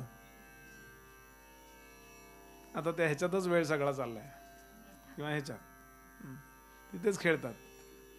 पूर्वी ती अंगात चिखल भरलाय, अमकं झालंय, तमकं झालंय, ते पोतं टाकायचं, त्याच्यावरनं चिखल मारायचं. ते ओरिजिनल वाटलं पाहिजे. त्या दगडावर असं पोतं टाकायचं, वरती असं ते सपाटे करायचं आणि असं करायचं. अगदी मग घरातनं मी पळ्या बिळ्या घेऊन जायचो. ते सपाट रस्ते बिस्ते करायला असे कारंज करा, रिफिल कापायची, त्याचा पुढचा बॉल काढायचा, करायचं ना. असो तर आपण वर शिवाजी ठेवतो, संभाजी ठेवतो, काय जे असतील ते सगळे ठेवतो. एखादी नरोटी असते करवंटी, ती अशी ठेवतो उलटी अशी. आणि त्यातनं वाघ बाहेर येतोय, तो सैनिक असा ठेवतो, काही वेळा तो कडबडून खाली पडतो, परत त्याला वर, नाही का, आठवलं का? असे आपण आहोत. आता तो जो शिवाजी आपण आपल्या किल्ल्यावर ठेवलाय तो काही त्या अफजल खानाला मारायला जाणार नाही हो, किंवा जो तानाजी ठेवलाय तो त्या उदयभानाला मारू शकणार नाहीये. असे चिखल्याच्या गोळ्याचं कशामुळं अशा मकरंदबुवात रूपांतर झालंय? चिखलाचाच गोळा आहे, लक्षात घ्याल. चिखल म्हणजे पृथ्वी, पृथ्वीतून अन्न आलं की नाही, ते अन्न आई वडिलांनी खाल्लं ना आपला जन्म झाला की नाही. आपणही पृथ्वीतून निर्माण झालेले पदार्थ खातो की नाही. म्हणजे चिखलापासून बनलेले आहेत आपले सगळ्यांचे आकार. या आकाराला चलित करणारं जे आहे आतमध्ये ते आपलं खरं स्वरूप आहे. पण आपण त्याला ओढून या देहाला असं रबर बँड असं ताणून बांधावं, टाक करून इकडून असं आपण देहाला बांधलंय. ते सोडलं की ते मूळ स्थितीत जातं. ज्या मूळ स्थितीत जायचं त्याला म्हणायचं रबराचं आत्मनिवेदन. लक्षात येते का बघा, की असं ताणून आपण देहापुरतं ठेवलंय. अगदी नाही मी देह आहे म्हणून काही करून या देहाच्या रक्षणाकरता चाललंय की नाही. सगळा व्याप, इकडून नळ्या तिकडून नळ्या, इथं नळ्या, हॉस्पिटलमध्ये हॉस्पिटल. आणि ते म्हातारी सांगते, डॉक्टर मला जगवा बरं का सिरियल बघायला. काही करून याचं रक्षण हाच एक उद्योग झालाय. ते फिट ठेवलं पाहिजे, बरोबर आहे, पण ते तुम्ही किती फिट ठेवण्याचा प्रयत्न केला तरी एक दिवस ते नसणार आहे केव्हा तरी, कारण ते पृथ्वीचंच आहे. मग जे शाश्वत आहे ते आपलं स्वरूप आहे आणि ते आपण आहोत हे आपल्याला कळत नाहीये. ते त्याच्यामध्ये समर्पित करणं, याला म्हणायचं आत्मनिवेदन. समर्थ इथे सांगतात, एक मुख्य परमेश्वरू म्हणजे चैतन्य. ते फुलातून प्रकट होईल, पानातून प्रकट होईल, झाडातून प्रकट होईल, मुंगीतून प्रकट होईल, किंवा खांबात अप्रकट स्वरूपात राहील. अप्रकट किंवा प्रकट, कारण आपल्याला जड माध्यम असल्याशिवाय चैतन्य मोजायची आपल्याजवळ व्यवस्था नाही आहे. म्हणजे माणूस जिवंत आहे म्हणजे त्यातलं चैतन्य आहे हे कशावरनं कळतं? म्हणजे नाकाला दोरा लावा, आहे बरं का जिवंत म्हणले. म्हणजे जडाच्या माध्यमाशिवाय चैतन्य आहे हे कळायची आपण आपली क्षमता हरवून बसलेलो आहोत. पण जडाशिवाय चैतन्य असतं. मी याला नेहमीच उदाहरण सांगतो. सूर्यापासून निघालेला जो प्रकाश आहे साधारण तो 8-9 मिनिटात पृथ्वीवर पोहोचतो, हे आपल्याला शिकवण्यात आलेलं आहे, बरोबर आहे.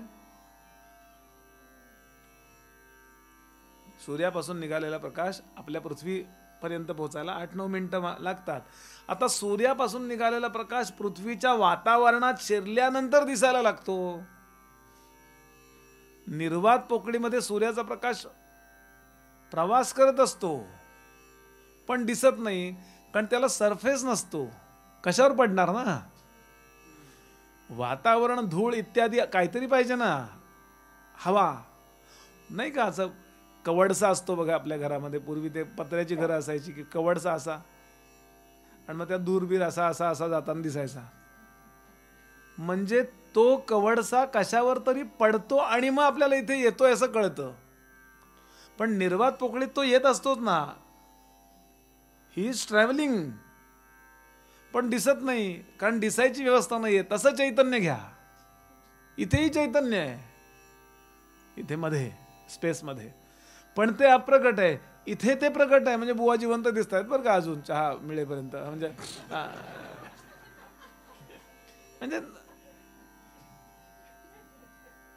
असं सुकला पदार्थ, काही झाड सुकलं, मेलं बरं का ते. म्हणजे चैतन्यानं प्रकट होणं बंद केलं.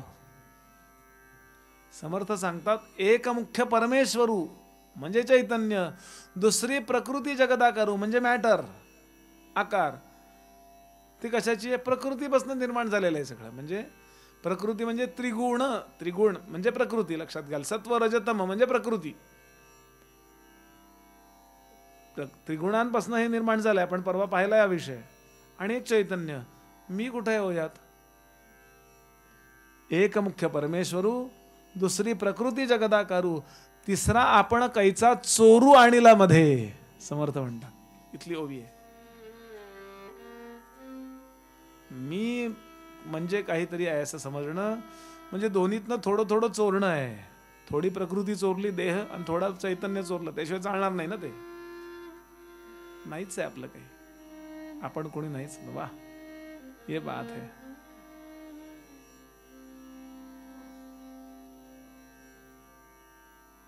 हे पुन्हा पुन्हा याला ध्यान, हे मेडिटेशन करायचं म्हणजे हे करायचं.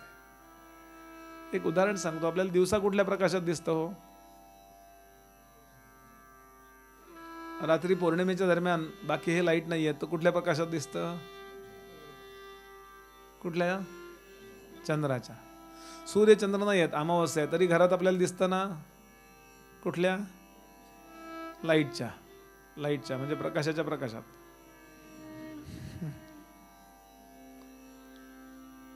अंधारात सुद्धा तिकडे कोणी ओरडला तर मला दिसतं की नाही, म्हणजे कळतं की नाही. म्हणजे इकडून कोणीतरी मला बोलवतंय म्हणजे दिसतं, म्हणजे कळतं. ते कुठल्या प्रकाशात? ध्वनीच्या. पण अंधार कुठल्या प्रकाशात दिसतो? बोला. दिसाय करता प्रकाश लागतो की नाही? अंधार दिसतो की नाही?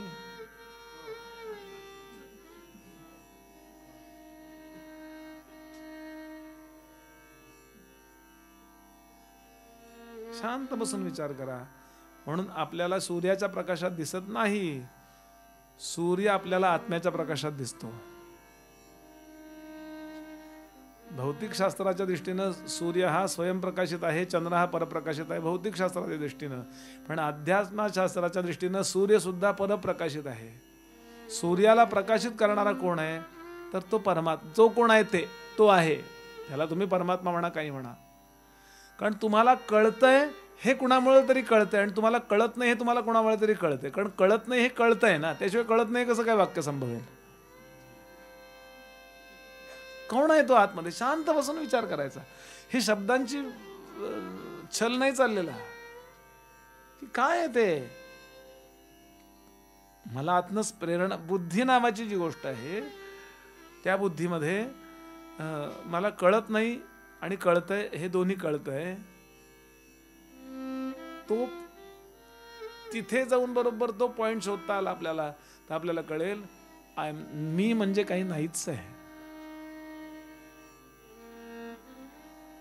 मी कल्पना आहे फक्त. जसा दोरीवर सर्पाचा भास व्हावा, जसा शुक्तीवर शिंपल्यावर चांदीचा भास व्हावा, तसा आत्मतत्वावर आपल्याला मीचा भास झालेला आहे. आणि तो भास ज्याच्यावर झालाय त्याच्यामध्ये समर्पित करणं, याला म्हणायचं आत्मनिवेदन. म्हणजे सर्प दोरीमध्ये समर्पित करणे. आहे का? आधी आहे का सर्प सांगा?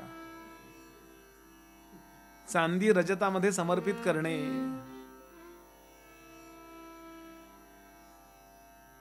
आणि हे सगळं करायला नको असतं, कारण आपल्याला काहीतरी कुठेतरी दगडावर पाणी घातलं की वाटतं झाला, वाटतं परमार्थ आपला. काहीतरी भरभर भरभर माळा ओढल्या की वाटतं झाला परमार्थ, झाली पोथी वाचून झालं. सगळे संत या अवस्थेत आहेत.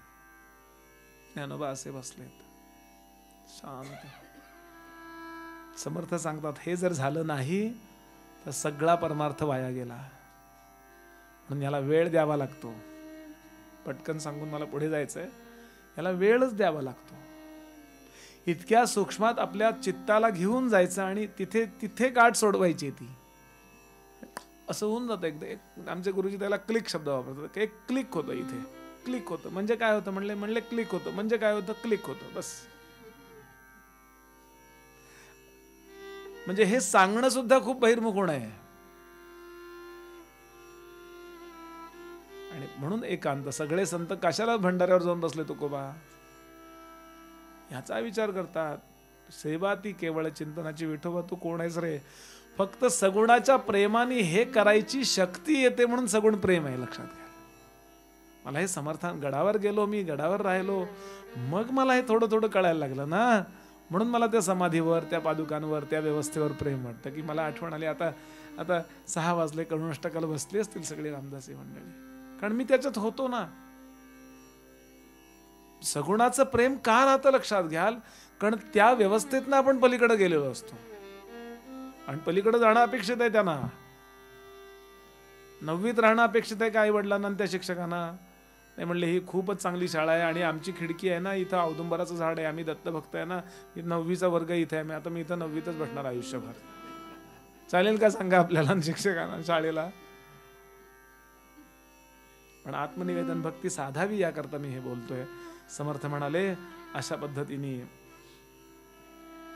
विचार करावा. आणि मग जे आपण जगतो आत्मनिवेदन झाल्यानंतर, मृत्यू जिंकून जगण्यामध्ये जगण्याची खरी खुमारी आहे ती इथे येते. समर्थ सांगतात, नवमी भक्ती आत्मनिवेदन, न होता न चुके जन्म मरण, हे वचन सत्य प्रमाण अन्यथा नव्हे. मी 4-5च ओव्या सांगितल्या, एकाच समासावर जर मी 5 दिवस सांगितलं तर बरोबर नाही, कारण आपल्याला कंप्लीट करायचं. पण याचा विचार करा प्रत्येकाने. सगळं लाईफ जे ठरवलंय ना आपण जगायचं, हे बुवा मी माझं बुवा अमुक लग्न होईल, मग अमुक होईल, मग अमुक काय जे ठरवलंय विशिष्ट वयानंतर ठरवा नाही. आता मी याचा अभ्यास करीन. एकटा बसून अभ्यास करा. आणि याकरता एक थोडा वेळ पंचदशी घ्या अभ्यासाला, किंवा दासबोध घ्या. जे शंका येईल ते लिहून काढा आणि त्याचं मनन करायचंय. श्रवण, मनन, निदिध्यासन, साक्षात्कार. कळत नाही तोपर्यंत ऐकावं, ठसत नाहीये ना, पटत नाहीये तोपर्यंत मनन करावं, ठसत नाही तोपर्यंत निदिध्यासन करा. त्यांनी सांगितलं कळत नाही तोपर्यंत ऐका. कळलंय पण ते पटत नाही हो, मग मनन करा. हे असं कसं असेल बरं? बुवा विसरा, कोण सांगणार आहे? बुवाने असं सांगितलं नाही, समर्थाने असं सांगितलं, विचार करावा. बुवा फक्त त्या स्पीकर सारखा आहे. समर्थाने असं म्हटलंय किंवा तुकोबाने असं म्हटलंय, मग ते कसं असेल बरं? मग अधिकारी लोकांना विचारा किंवा आपल्या सद्गुरूंना विचारा. सद्गुरूंचं कामच ते आहे. सद्गुरू तेच करतात, आपल्याला सांगतात. सद्गुरू म्हणजे पाकिट गोळा करणारा पीक पॉकेटर नव्हे. माझा एक मित्र आहे, तो गुरुपदावर बसलेल्या लोकांना पीक पॉकेटर म्हणतो. तो काही नाही, गुरुपौर्णिमेला वडला ते जमा करतात. अध्यात्मातल्या गुरूंबद्दल बोलतोय मी बरं, नाही तर तुम्हाला वाटेल काही असं नाही. ते परवा एकाने सांगितलं गुरुपौर्णिमा तसं शिष्य अमावस्या, एकाने सांगितलं. शिष्य अमावस्या म्हणजे काय? कधी न उगवणारा शिष्य आहे, त्याला अचानक भेटायला जायचं गुरूंनी आणि त्याची पूजा करायची, म्हणजे शिष्य अमावस्या शिष्याची. विनोद सोडून देऊ. यानंतर जो 10वा समास आहे 4थ्या दशकातला, तो चतुर्विधा मुक्तीचा. नवविधा भक्ती आणि चतुर्विधा मुक्ती म्हणजे 4 प्रकारच्या मुक्ती. मुक्तींचे 4 प्रकार सांगितलेत त्यांनी. मुक्त होतो म्हणजे इथून मुक्त होतो आणि खूप सुख भोगतो आपण, अतिशय सुख भोगतो. कुठल्या कुठल्या? सलोकता किंवा स्वलोकता असे शब्द जो वापरतात, पण सलोकता हा शब्द जास्त करेक्ट आहे. समीपता, स्वरूपता आणि सायुज्यता. आपण येथे ज्या देवाचे भजन करावे तेथे त्या देवाच्या घरी तिथे राहावे, असा आहे त्याचा अर्थ. समजा तुम्ही कृष्ण भजन केलं, उदाहरण घ्या, तर कृष्णाचा एक लोक सांगितलंय, त्याचं नाव गोलोक. इस्कॉनची सगळी फिलॉसॉफी याच्यावर अवलंबून आहे बरं का. हे देवी भागवतातला विषय आहे, शिवमहापुराणातही आहे. कृष्ण, तुम्ही कृष्ण कृष्ण कृष्ण, मग तो तिथे आहे असं त्यांनी सांगितलंय. कुठेतरी आहे असं, म्हणजे जशी पृथ्वी आपली आकाशात फिरतीये ना, तसा तो गोलोक पण कुठेतरी आहे. तिथे अतिशय सुख आहे. सुखच सुख. काय म्हणजे तिथं कधी वृद्धाप्य येत नाही, कधी आपण म्हातारे होत नाही. ते असं काही लावावं लागत नाही. तिथे अमृतच प्यायला मिळतं, मरणाचा विषय नाही. त्या लोकात राहिलो आपण की सलोकता. लोकात राहिलो पण ते म्हणजे पुण्यात राहतो पण चंदननगरला राहतो, पाणी नाही, अमकं नाही. सांगताना पण पुणे सांगतो, पण ते खराडी बिराडी तिकडं डेक्कनला फ्लॅट नाही आहे. सलोकता नाही ना म्हणले आम्हाला. समीपता म्हणजे कृष्णाचा महाल जिथे काय असेल ना, तिथे तिथे जवळपास, मग 24 तास पाणी, सिंहगड रोडला समीपता. म्हणले पण राहतो पण त्याच्या महालात जायला मिळत नाही. महालात काय त्याच्यासारखं रूप तुम्हाला पाहिजे का? हो, स्वरूपता. अगदी कृष्णांसारखा विष्णूंसारखा तुम्हाला देह मिळतो. 2च गोष्टी मिळत नाहीत. विष्णूंसारखा देह जरी मिळाला तरी 2 गोष्टी मिळत नाहीत. श्रीवत्स लांछन म्हणजे भृगुनी मारलेली जी लाथ आहे ती, आणि लक्ष्मी तुम्हाला मिळत नाही. बाकी अगदी तुम्ही विष्णूंसारखे दिसता, डमी. अशा 2-3 कल्पना आहेत. सलोकता, समीपता, स्वरूपता. पण किती दिवस राहता? जोपर्यंत तुम्ही तिथं राहायचं पुण्य केलेलं आहे तिथपर्यंत राहता, आणि नंतर क्षीणे पुण्ये मर्त्य लोकम विशंती. पुण्य संपलं, परमिट संपलं, चला खाली, मग पुन्हा पृथ्वीवर जा, मग पुन्हा कृष्ण भक्ती करा, पुन्हा जा. हा उद्योग नको असेल तर कृष्ण नावाचा जो काय अवतार आहे, राम नावाचा जो काय अवतार आहे, आमका विष्णू नावाचा जो काय अवतार आहे, कारण विष्णू सुद्धा अवतारच आहे बरं का कोणाचा तरी. विष्णूचा अवतार राम आहे, ईश्वर हा परब्रह्माचा अवतार आहे. म्हणून तो ईश्वराचं अंतःकरण म्हणजे परब्रह्मतत्व, ते आपण झालो की त्याला म्हणायचं सायुज्यता. तिही मुक्ती आहे चळण, चौथी मुक्ती अचळ जाणं. म्हणून तेच आपण होणं हे सगळ्यात उत्तम आहे. याला समर्थांनी सांगितलंय, यादी केली समर्थांनी की येथे ज्या देवाचे भजन करावे तेथे ते देवलोकी राहावे, स्वलोकता मुक्तीचे जाणावे लक्षण ऐसे. लोकी राहावे ते स्वलोकता, समीप असावे ते समीपता, स्वरूपची व्हावे ते स्वरूपता, तिसरी मुक्ती. किती दिवस देवस्वरूप झाला देही, पण श्रीवत्स कौस्तुभ लक्ष्मी नाही, स्वरूपतेचे लक्षण पाही ऐसे असे. सुकृत आहे तो भोगीती, पुण्य आहे तोपर्यंत आपल्याला तिथे राहता येतं. सुकृत सरताच ढकलून देते, आपण देव असती जैसे तैसे. म्हणजे कार्यकर्ते पक्षाचे होण्यासारखे होत, त्याला काय कार्यकर्त्याला काय मुख्यमंत्री वगैरे होता येत नाही. मग मुख्यमंत्री व्हायचं असेल तर, म्हणजे उदाहरण घ्या, ते व्हायचं असेल तर ते म्हणले अहो ब्रह्मा विष्णू हर सुद्धा एका सर्टन लेवल नंतर संपतात, म्हणजे ते आपल्या मूळ स्वरूपात कन्व्हर्ट होतात, मूळ स्वरूपात जातात. ईश्वर नावाची संकल्पना विश्वाकर्ता आहे, विश्व चालवणारा, गॉड. गॉड म्हणजे ईश्वर. G for generation, O for operation and D for destruction. God कशाचं तरी जनरेशन, कशाचं तरी ऑपरेशन आणि कशाचं तरी डिस्ट्रक्ट करणं, संपवणं. आता कशाचं तरी आहे तेच संपलं तर मग त्यांचं ते स्वरूप संपलं ना. गाडी आहे तोपर्यंत ड्रायव्हर आहे, नंतर तो नुसताच माणूस आहे. हे आमचे ड्रायव्हर, मग गाडी चालवत नाही, तसे ड्रायव्हिंग म्हणजे पूर्वीचे, म्हणजे फक्त माणूस आहे, म्हणजे त्या मूळ स्वरूपात ते कन्वर्ट होतात. विश्वाचाच जर नाश होतो, सगळ्या ब्रह्मांडाचाच जर नाश होतो, तर सलोकता, समीपता आणि स्वरूपता या तिन्हीला काय अर्थ राहिला. म्हणून करायचाच आहे विचार तर इतका मोठा विचार करा. समर्थ सांगतात निर्गुणी अनन्य असता तेची होय सायुज्यता.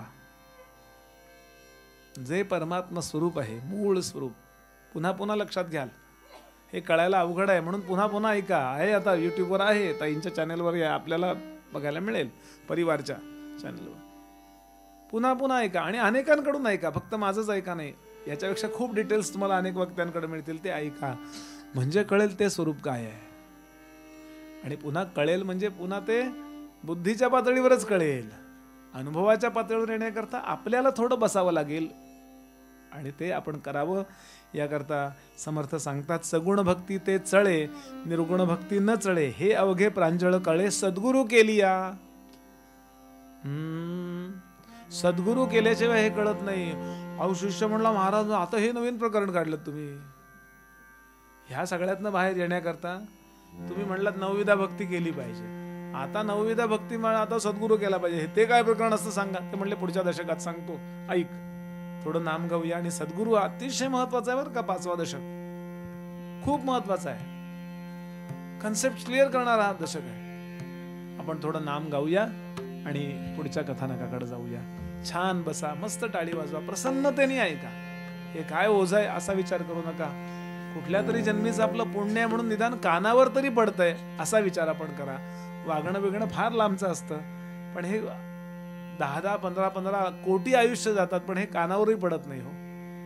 म्हणून कल्याण स्वामी म्हणाले अपार पुण्य गाठी तरी श्रवण आहे. अफाट पुण्य असतं म्हणजे चांगले वागलेलं असतो म्हणून हे कानावर पडतो. अच्छा असं आहे का, हे खरं नाही आहे का.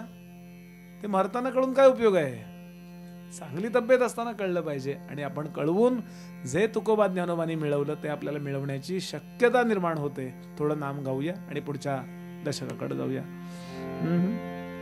राधे राधे गोविंद गोपाल राधे, राधे राधे गोविंद गोपाल राधे, राधे राधे गोविंद गोपाल राधे राधे राधे गोविंद गोपाल राधे राधे राधे गोविंद गोपाल राधे राधे राधे गोविंद गोपाल राधे राधे राधे गोविंद गोपाल राधे राधे राधे गोविंद गोपाल राधे राधे राधे हो हो राधे राधे हो हो राधे राधे गोविंद गोपाल राधे राधे राधे गोविंद गोपाल राधे राधे गोविंद गोपाल राधे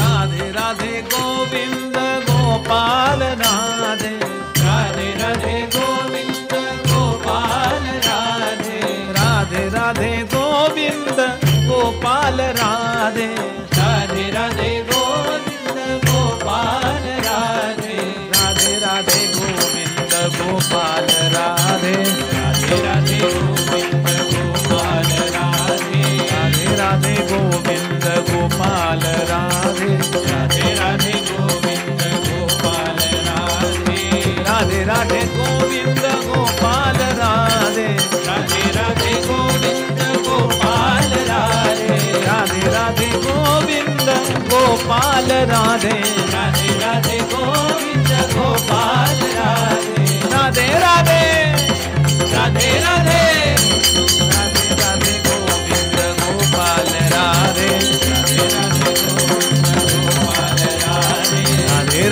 गोविंद गोपाल राधे राधे राधे गोविंद गोपाल राधे राधे राधे गोविंद गोपाल राधे राधे राधे गोविंद गोपाल राधे राधे राधे गोविंद गोपाल राधे राधे राधे गोविंद गोपाल राधे राधे राधे गोविंद गोपाल राधे राधे राधे गोविंद गोपाल राधे राधे राधे गोविंद गोपाल राधे राधे राधे गोविंद गोपाल राधे श्री राम जय राम जय जय राम श्री राम जय राम जय जय राम श्री राम जय राम जय जय राम आता स्वामीचे निलडिवाळपणे आता स्वामीचे निलडिवाळपणे गुरु शिष्यांची लक्षणे सांगिजे ती तेणे प्रमाणे मुमुक्षुये शरण जावे. सद्गुरूंच्या रामरायाच्या कृपेनं मी गुरु शिष्यांची लक्षणं सांगणार आहे. गुरु म्हणजे जो लघु नाही तो गुरु. काल सांगितलंय मी की मनु म्हणजे जगातला पहिला मानव, त्यांनी आपल्या 4 मुलांना 4 कामं दिली. कल्पना करा, ही सगळे आपण एकच होतो. तुकोबांनी हे सगळं अभंगात लिहिलंय की माणूस म्हणजे माणूस होता फक्त. पण त्यावेळच्या व्यवस्थेने जी शहाणी आणि अतिशय सात्विक लोक होती, त्यांना सांगितलं, बाबांनो तुम्ही काय करा, अभ्यास करा आणि बाकीच्यांना शिकवा. म्हणून अशा पद्धतीनं ज्याची वृत्ती होती त्या वृत्तीवरून शब्द पडला वर्ण, वृ धातू आहे.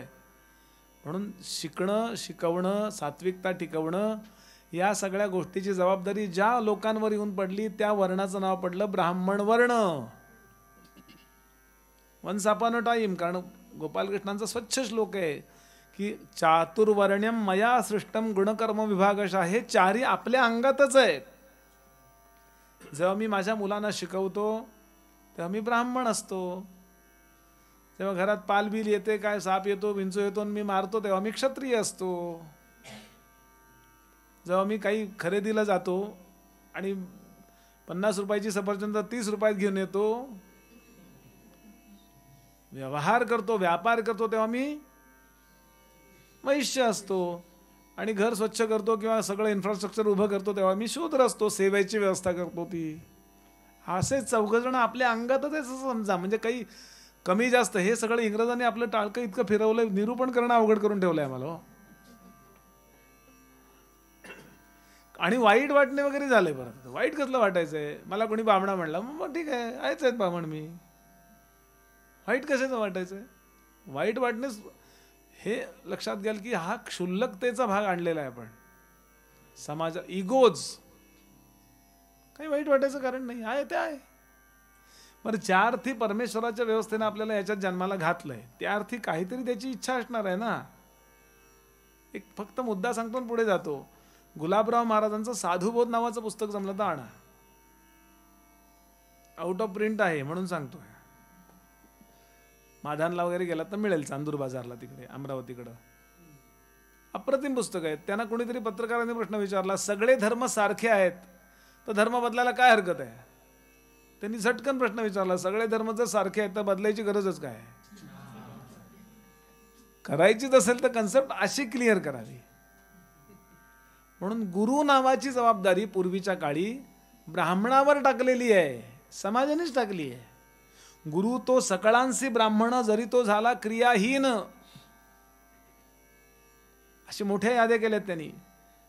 आणि ब्राह्मण म्हणल्यानंतर मी काल म्हणलो तसं जोशी देशपांडे कुलकर्णी डोळ्यासमोर आणू नका. ब्राह्मण कर्म करणारा, वेद शिकणारा, सात्विकता सांभाळणारा, हॉटेलात न खाणारा, सगळं सांभाळणारा आणि सगळ्यात महत्वाचं ब्रह्मज्ञानी, हे सगळं पाहिजे त्याच्यात. असा तो पाहिजे. आणि म्हणून देवता सुद्धा त्याला वंदन करतात. समर्थांनी मोठ्या एक 15-20 ओव्या अशा आहेत साधारण की ब्राह्मणांचं वर्णन करणारे आहेत. कारण त्या काळात तो तसा माणूस होता. हो, ब्राह्मण आचारापासून चेवले, विचारापासून भ्रष्टले, गुरुत्व सांडून झाले शिष्य शिष्यांचे. कित्येक दावल मलकास जाती, कित्येक पीरास भजती, कित्येक तुर्क होती आपुले इच्छेने, आम्हीही तेची ब्राह्मण दुःखे बोलिलो हे वचन. आज सगळं म्हणजे डिस्टर्ब झाल्यानंतर आपल्याला ते लावून घेता येणार नाही. पण तो काळ असा घ्या जुना की सगळीच माणसं पवित्र आहेत, चारी वर्ण पवित्र आहेत. एखादा माणूस चुकला तो सोडून द्या, पण मास मध्ये माणसं चांगली आहेत असा विचार करा. गठ्ठ्यानी माणसाशी चांगली आहेत. त्या काळातलं वर्णन चाललंय की कधीही आपला धर्म सोडून सांगणारा जो गुरु असेल त्याला शरण जाऊ नये. म्हणले मग ब्राह्मण्याचं महत्व वर्णन करतात का. ते म्हणले तेही मला सांगायचं नाही. आता ऐका समर्थ मूळ पदावर कसं येत आहेत. समर्थ म्हणाले, स्वधर्म कर्मी पूज्य ब्राह्मण, परी ज्ञान नव्हे सद्गुरु विण. नुसता तो ब्राह्मण नाही पाहिजे, तो सद्गुरु पदावर आहे का विराजमान. ब्रह्मज्ञान नसता क्षीण जन्म मृत्यू चुकेना. म्हणजे त्याला ब्रह्मज्ञान आहे का बघा, मग त्याचा अनुग्रह घ्या. म्हणून सद्गुरु हा परत वेगळाच आहे. एका स्तराने समाजाची धारणा सांभाळण्याचा समर्थांनी 15-20 ओव्यात प्रयत्न केला. आणि आता मूळ विषयाकडे येतात.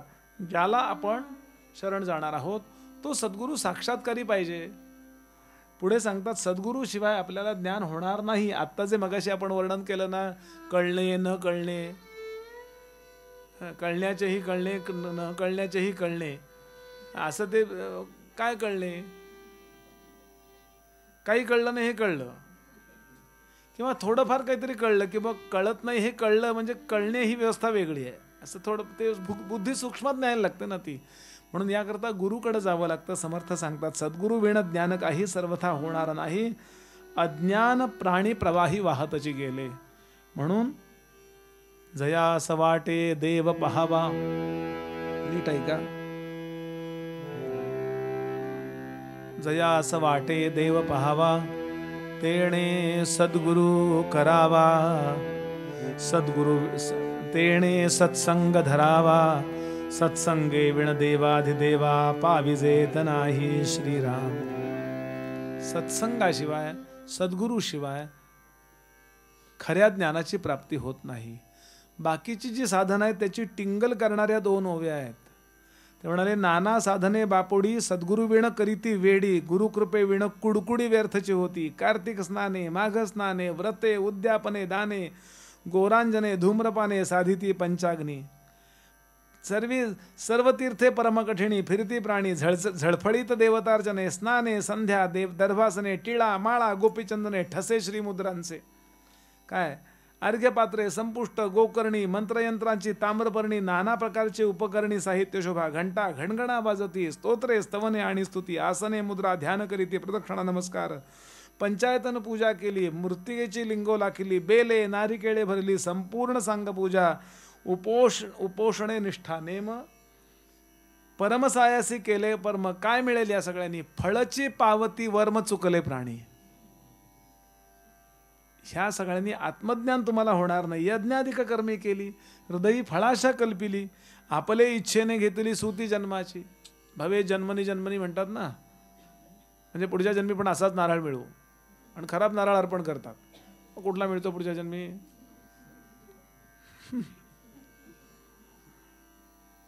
समर्थ सांगतात करुणी नाना सायास केला 14 विद्यांचा अभ्यास रिद्धी सिद्धी सावकाश ओळल्या जरी तरी सद्गुरु कृपे विरहित सर्वथा नघडे स्वहित यमपुरीचा अनर्थ चुके ना जेणे.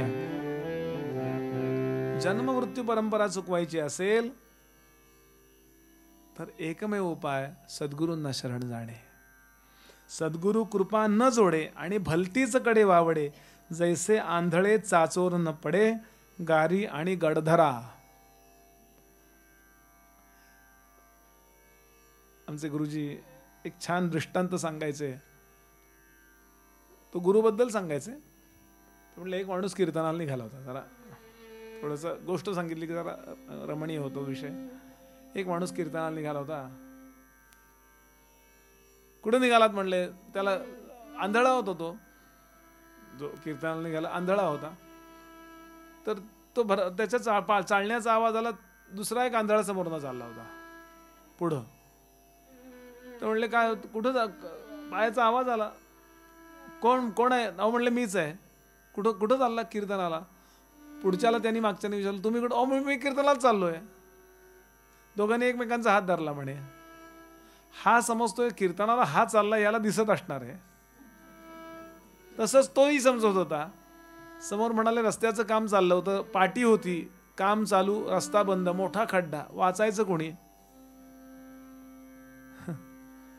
माऊलींची ओवी आहे त्याच्याकरता आमचे महाराज सांगायचे तैसे अंधा असावे अंध तैसे गणावे.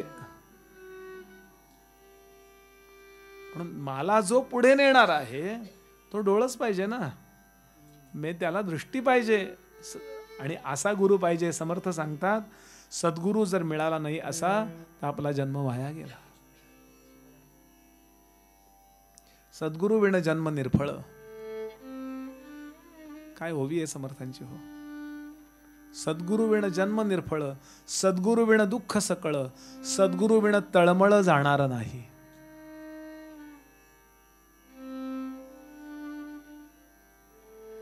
समर्थ सांगतात मागे झाले थोर थोर संत महंत मुनेश्वर तयासीही ज्ञान विज्ञान विचार सद्गुरूचेनी.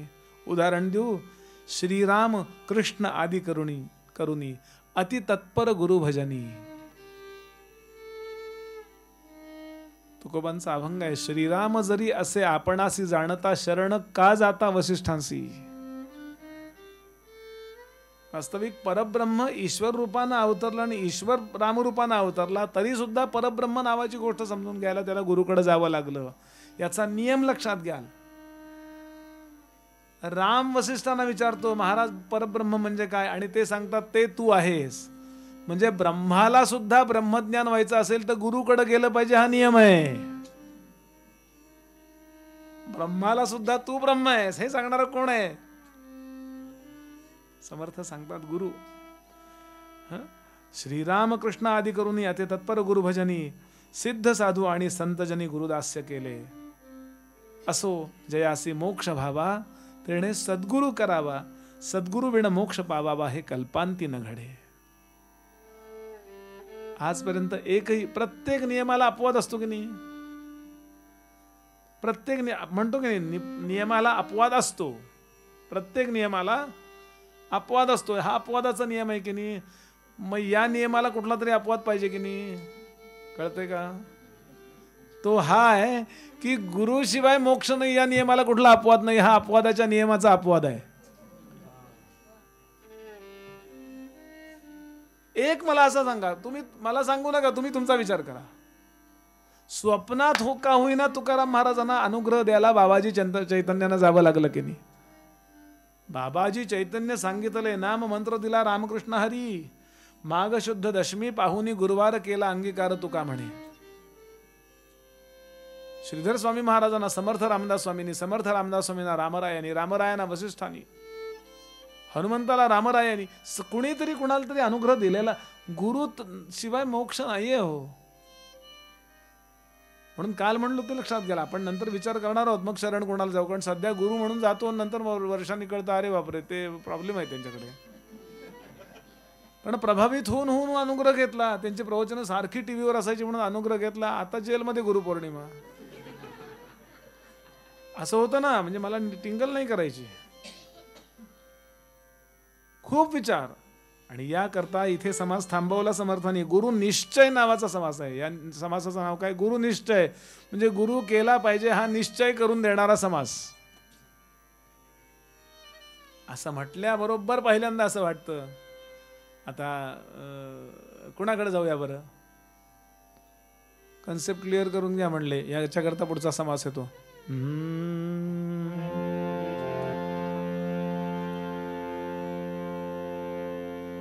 तुकोबांचा अभंग सांगतो याच अर्थाचा. सद्गुरु वाचोनी सापडे नासो, सद्गुरु वाचोनी सापडे नासोय, सद्गुरु वाचोनी सापडे नासोय, सद्गुरु वाचोनी सापडे नासोय. धरावे ते पाय आधी आधी, धरावे ते पाय आधी आधी आधी आधी, आपणा सारेखे करीती तात्काळ, आपणा सारेखे करीती तात्काळ, आपणा सारेखे करीती तात्काळ. नाही काळ वेळ तया लागी, नाही काळ वेळ तया लागी, तया लागी. लोह परिसाची नसा हे उपमा, लोह परिसाची नसा हे उपमा, लोह परिसाची नसा हे उपमा. सद्गुरु महिमा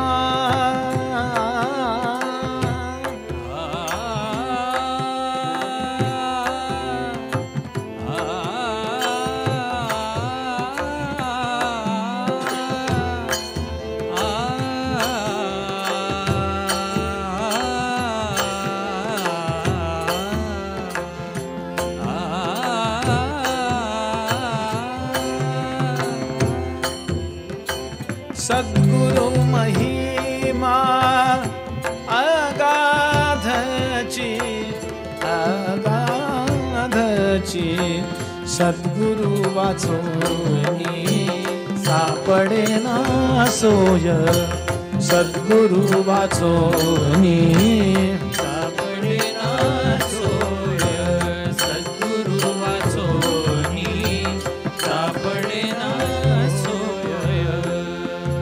तुका म्हणे कैसे आंधळे हे जन, आंधळे हे जन. तुका म्हणे कैसे आंधळे हे जन, आंधळे हे जन. कामणे कैसे आंधळे जन, आंधळे जन. कामणे कैसे आंधळे जन, आंधळे जन. गेले विसरून खऱ्या देवा, खऱ्या देवा.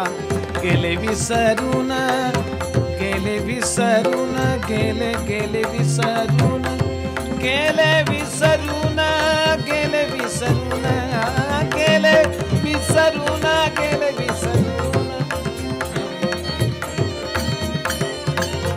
गेले विसरून गेले विसरून गेले विसरून गेले विसरून गेले विसरून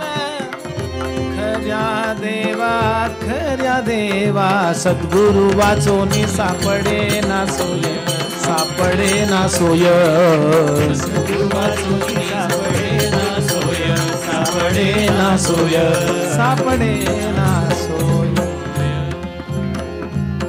म्हणून हा निश्चय करून या जन्मी नाही पुढच्या जन्मी मिळेल हो, पण निश्चय तर करूया.